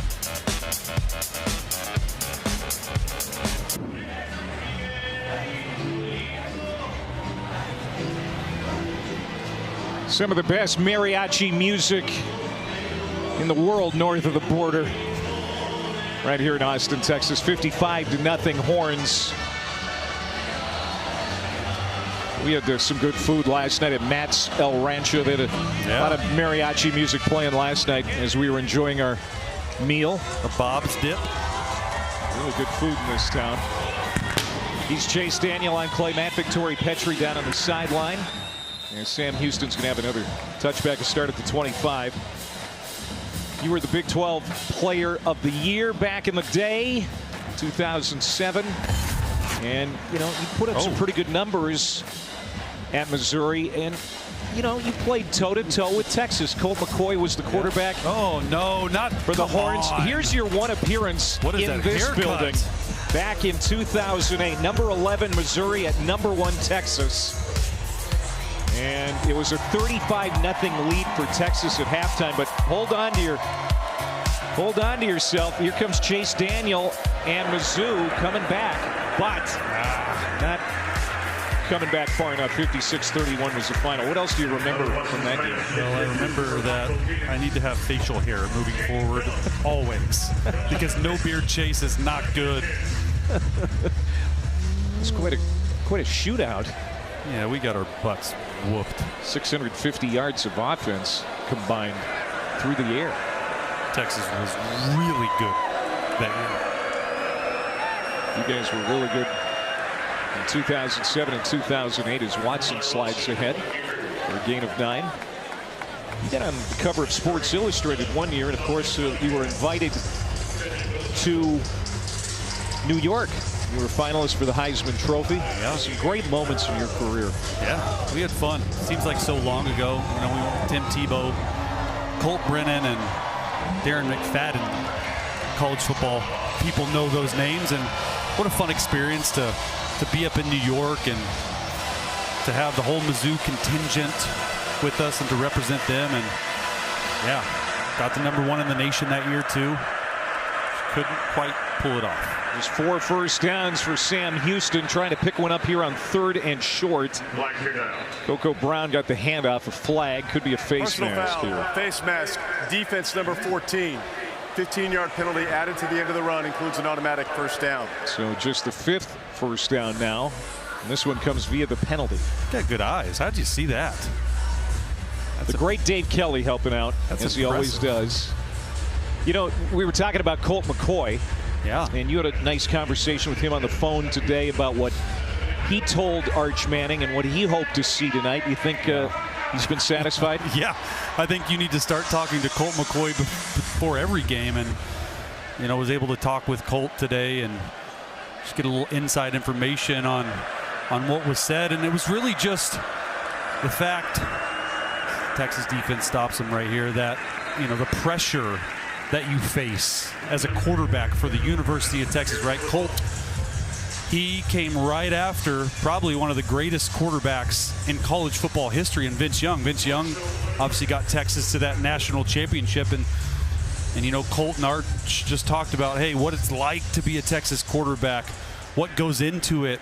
You know, the pressure on Arch is, he's used to it. He grew up around it.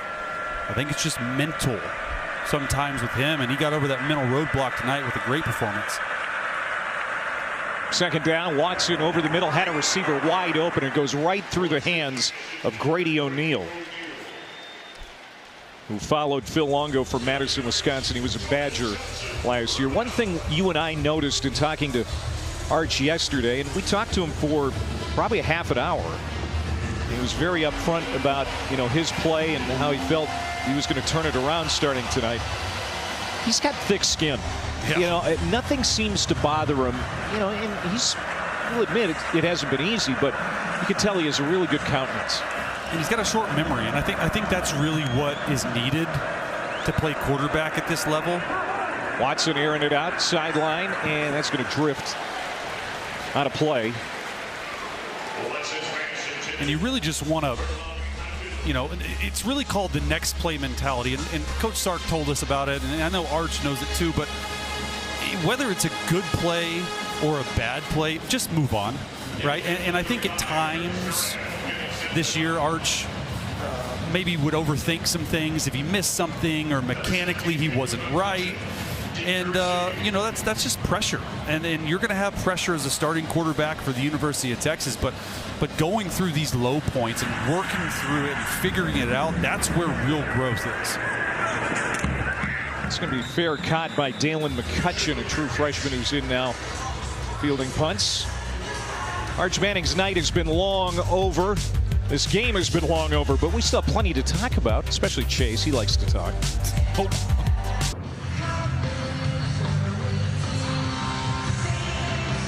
Welcome back to Austin. Hey guys, I've been down here on the field all game, and now it is time for Bevo to get a little bit of a treat for the Longhorns. Hard work. He's getting his new favorite treat, watermelon. They just figured out that Bevo loves watermelon, and every time they bring it out, he is just absolutely waiting for them to feed it to him. It's been a good night for him. Tori, bring some of that up here for Chase. He's been dehydrated since the opening kickoff. He's been complaining about the heat and humidity up here. And Bevo both. Yeah. I have 4 water bottles up here that have been drank. Watermelon, by the way, hydrates you. Bring it on up, Tori. It sure does. I'll be right up. He is a good-looking steer. Bevo. 2,100 pounds, they said. 2,100. That's not counting the horns or counting the horns? I suppose they put them on the scale with the horns. You can't take them off. I would imagine, Clay, that they That's a dumb question. that they put the horns back on Bevo. That was a dumb question. To weigh them. At least, but I think it's Bevo 15, right? Yeah. Oh my gosh. Good looking animal. One of the few live mascots in college football, right? He's nodding his head. Those horns are big. Matthew Caldwell at quarterback. A 50-yard run on his first series. Hands off here. We'll bring up third down as Clark gets another carry. So the rushing attack tonight for Texas, 238 yards. They've had 7 total ball carriers. Yeah. Gibson's been pretty good, 11 carries, 53 yards and a touchdown. Manning before he left, and a couple of touchdowns in the red zone.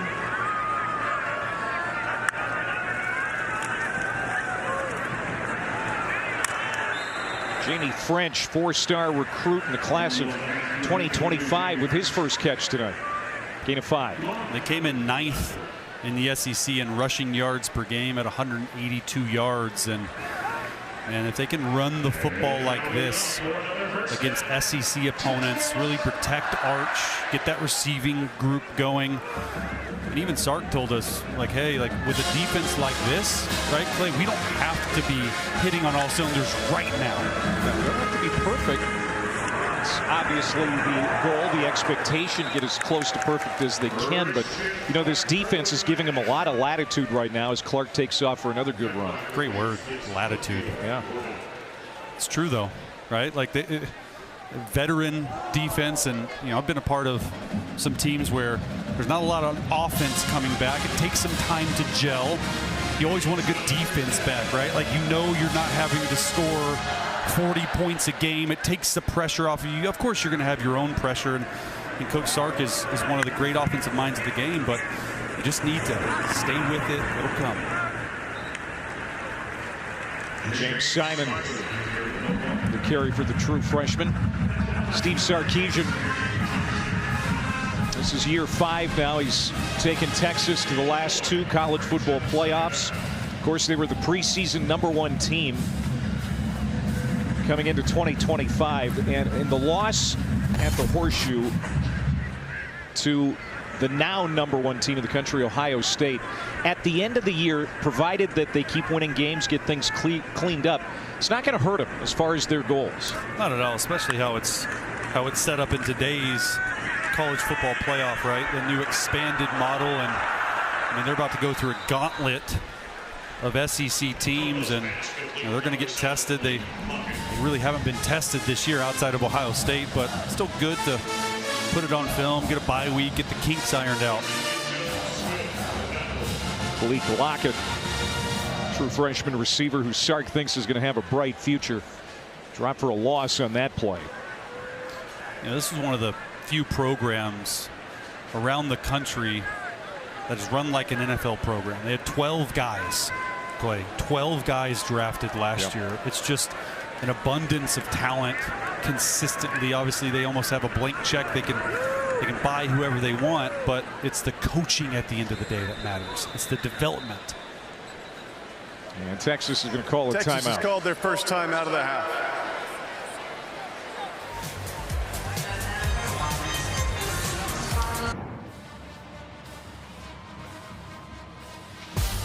Elsewhere in the SEC today and tonight, Miami, #4 in the country, leading Florida with about 4 minutes to go in that game. It's 19-7 right now.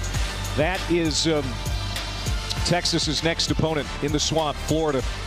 Oklahoma, who they will see in the Red River Shootout in a few weeks. Big win today over Auburn, 24-17, and there you see the other scores, including that Missouri win. Big win at home. Fighting Tigers. Sellers was playing. Fighting Chase Daniels. Deep shot. And it's going to land incomplete for Caldwell. And it's 4th down. And 9 consecutive scoring drives tonight for Texas. That streak ends now. Wow. As they're going to run the punting unit out. Here's the Texas schedule. We talk about Florida. We talk about Oklahoma. John Mateer Looked pretty good again today. Then at Kentucky, at Mississippi State. They're on the road, but certainly winnable games. They're back home here at DKR for their next home game, their next true home game, November 1st. They don't play here at all in October. Yeah. And then the schedule pretty daunting in November. Florida, really good defense, only giving up 4 touchdowns all year long. And then Mateer, the quarterback for Oklahoma, sort of a Heisman hopeful. So 2 really tough games after this bye week. We'll know a lot more about Arch and this defense and how they're going to be playing, because they're getting to the teeth of the schedule quickly. So Florida, you think about this, you have to go exactly a year to the day before Pearl Harbor for the last time that Texas went to Gainesville for a college football game. Jeez. December 7th, 1940. December 7th of 41 is Pearl Harbor Day. And they whooped him last year at DKR. Quinn Ewers was absolutely on fire. He had 5 touchdowns. Wow. Yeah, this is, I think the Florida defense is a little bit better than last year. And DJ Lagway struggled at times this year. But if they can play offensively somewhat of how they've played tonight with the consistency, the efficiency, running the football, they're going to play good defense. We know that. Those are the keys to success if Texas wants to make a run at this thing.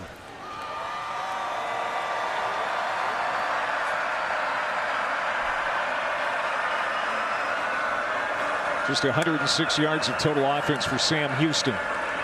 And Watson is going to be sacked. Lance Jackson, another true freshman. You talk about young talent. That is the 3rd sack tonight for the Horns defense.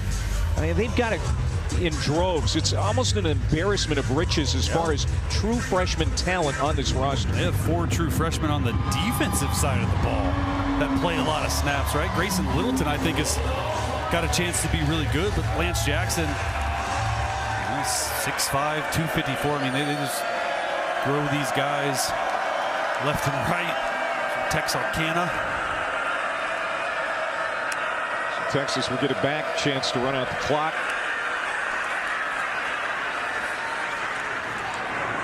Watson trying to pick up that first down, well short of the line to gain. Dylan Burke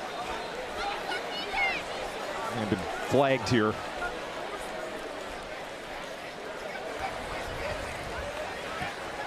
Personal foul, offense number 85, illegal blindside block. 15-yard penalty from this spot of the foul. Remains 3rd down. Dylan Burke, true freshman tight end.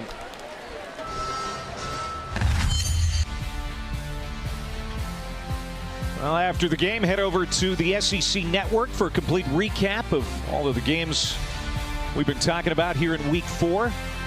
Don't miss SEC Football Final presented by Academy Sports and Outdoors tonight on the SEC Network. Alongside Chase Daniel and Tori Petrie, I'm Clay Mathick. Final 6 minutes here in Austin. 3rd and 19 after the penalty. Shane Porter in at running back now for the Bearcats. Transfer from North Texas. Watson hit, ball comes out. Loose football, who's got it? It's recovered by Porter.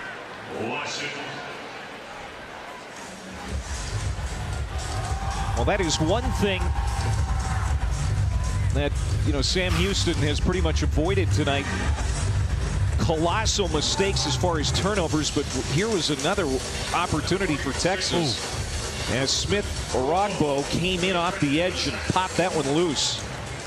Nice job by him just going after the football. Got all sorts of pass rushers on that side of the ball. It's unbelievable.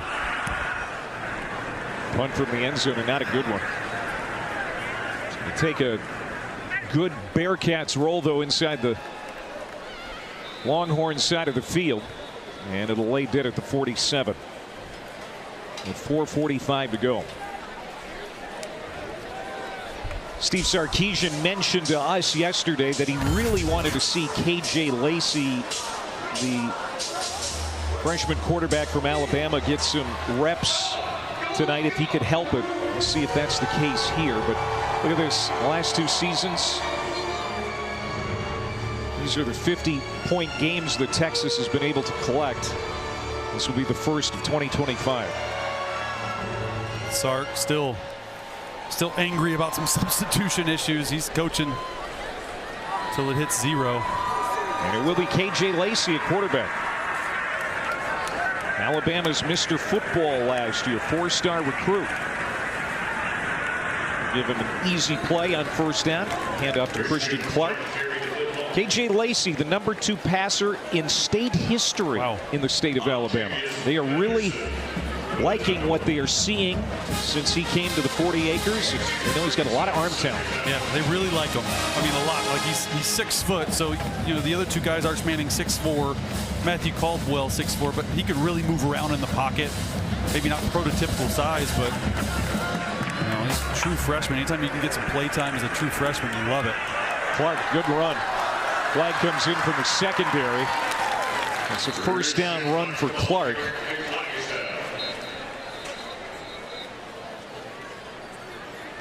And a man is down. Holding. Offense number 35. 10-yard penalty from the spot of the foul.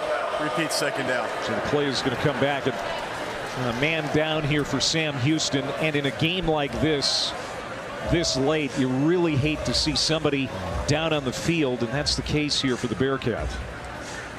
Trying to get an ID.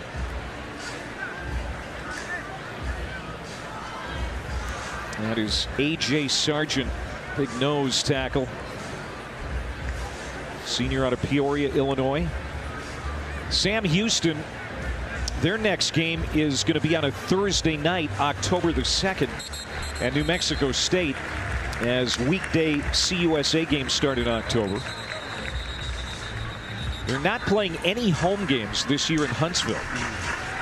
They've been playing in Houston at Shell Energy Stadium while their stadium at home is being renovated. Bowers Stadium getting a facelift. They're excited about the improvements there. Looks like he's all right. You never want to see injuries this late in the game, like you were saying. Testing out his shoulder strength right there.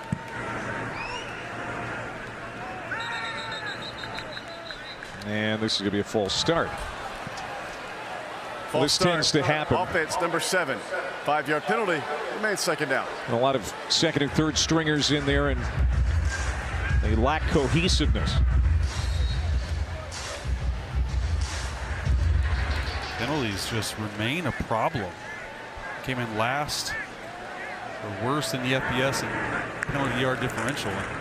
Things going to step up. Another run for Clark. Overall, the offensive line, I think we have to go back to the first half, what you saw before halftime from the O-line for Texas tonight to give an accurate assessment, because that's when the game was still being, contested.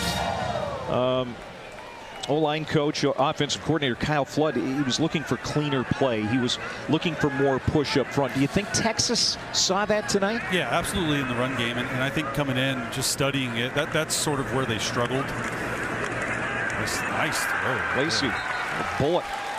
And that's sort of where they struggled coming into the game. Right, Arch Manning was only sacked 2 times coming into this game, and I don't know if he was sacked 1 time only tonight, so 3 times on the year. But watching it on film, the pass pro's there, and they want to be able to grind it out. Sark doesn't love to run the football. He'd rather throw it, but this year he's taken on the approach with an inexperienced offensive line, an inexperienced quarterback, and Arch to just take some pressure off of them. And those big uglies up front, when they hear run, man, they're excited about it. So I thought run blocking, they were great. Oh my. Another penalty. Delay game. Offense. 5-yard penalty. Remains 4th down. And this is the kind of stuff, Clay, it's going to drive Coach Sarkisian wildly angry. It's going to keep him up at night, even though in a 55-0 blowout. The small details. He told us the small details are what matters. Jack Baumeister, who Could have sat most of this game in a rocking chair on the sideline, punting for the second time in 2 consecutive series. Where do you come up with this stuff? Drops it inside the 5, and it's going to bounce into the end zone. Homeister has a very strong leg. Transfer from Utah. Well, get all of ESPN college football in one place with the all-new ESPN app. Unlock with the ESPN Unlimited plan or log in with your TV provider. He's Chase Daniel. I'm Clay Matt. Victoria Petrie's been on the sideline watching Bevo scarf down watermelon. She never brought it up here. No, she didn't. Man, we had a good eating time here in Austin the last couple of days. We went to Terry Black's barbecue yesterday for lunch, and then Matt's El Rancho for dinner. I'm gonna have to get some antacid before I go to the airport in the morning. You mean all that cheese dip you ate? Yeah, I did a pretty good number. We hit the spots though, didn't we? It was a good day. Austin. Yesterday. My sister went to UT. I spent a lot of time here as a kid. I don't remember them having that good of food. It's fantastic. Trying to throw on the run. Watson gets bumped there after he slides down, but they're not going to throw the flag, and that's a good thing. 2-minute timeout. This is the 2-minute timeout of the second half. We'll be back in a minute.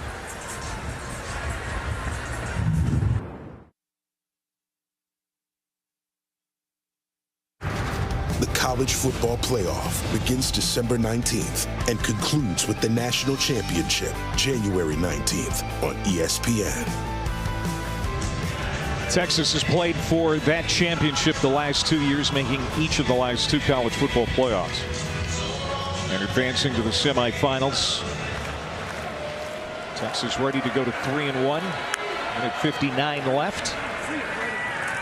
Watson dumps it off in the flat, that is caught. And just a 1-yard gain as this defense has been outstanding tonight. Raphael Lawton makes that catch, but Texas has allowed 108 yards of offense tonight. The lowest amount of yards allowed under Steve Sarkisian. 111 yards against ULM last year. Oh. So they have a chance to do better than that tonight. In a couple of plays probably. Stop right here.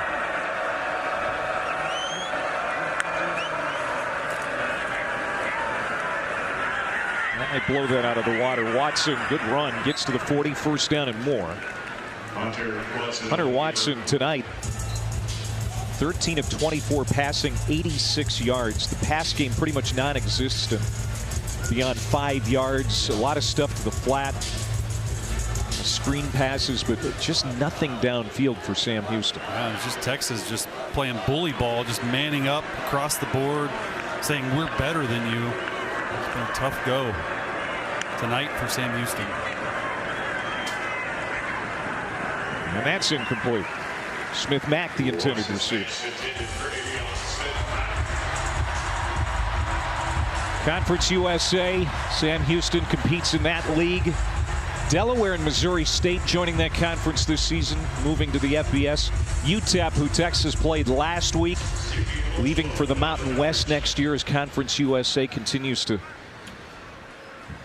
get redone.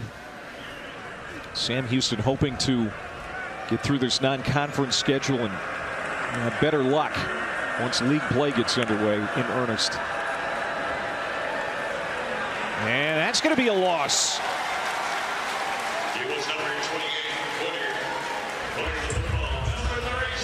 Sarkisian. Brady Sarkisian. Hey. Let's go. That'll make Sark happy. The boy getting in for a loss. Yeah. Look at him. Look at him. They're putting Sark on the Jumbotron. Oh, Dad loves it, man. That's the 9th tackle for loss for Texas tonight. We didn't have Brady on our depth chart. We had to look to the roster. Good pull by you. Oh, and another one. Brad Spence again. Boy, he's had a good night, and that's going to be the final play.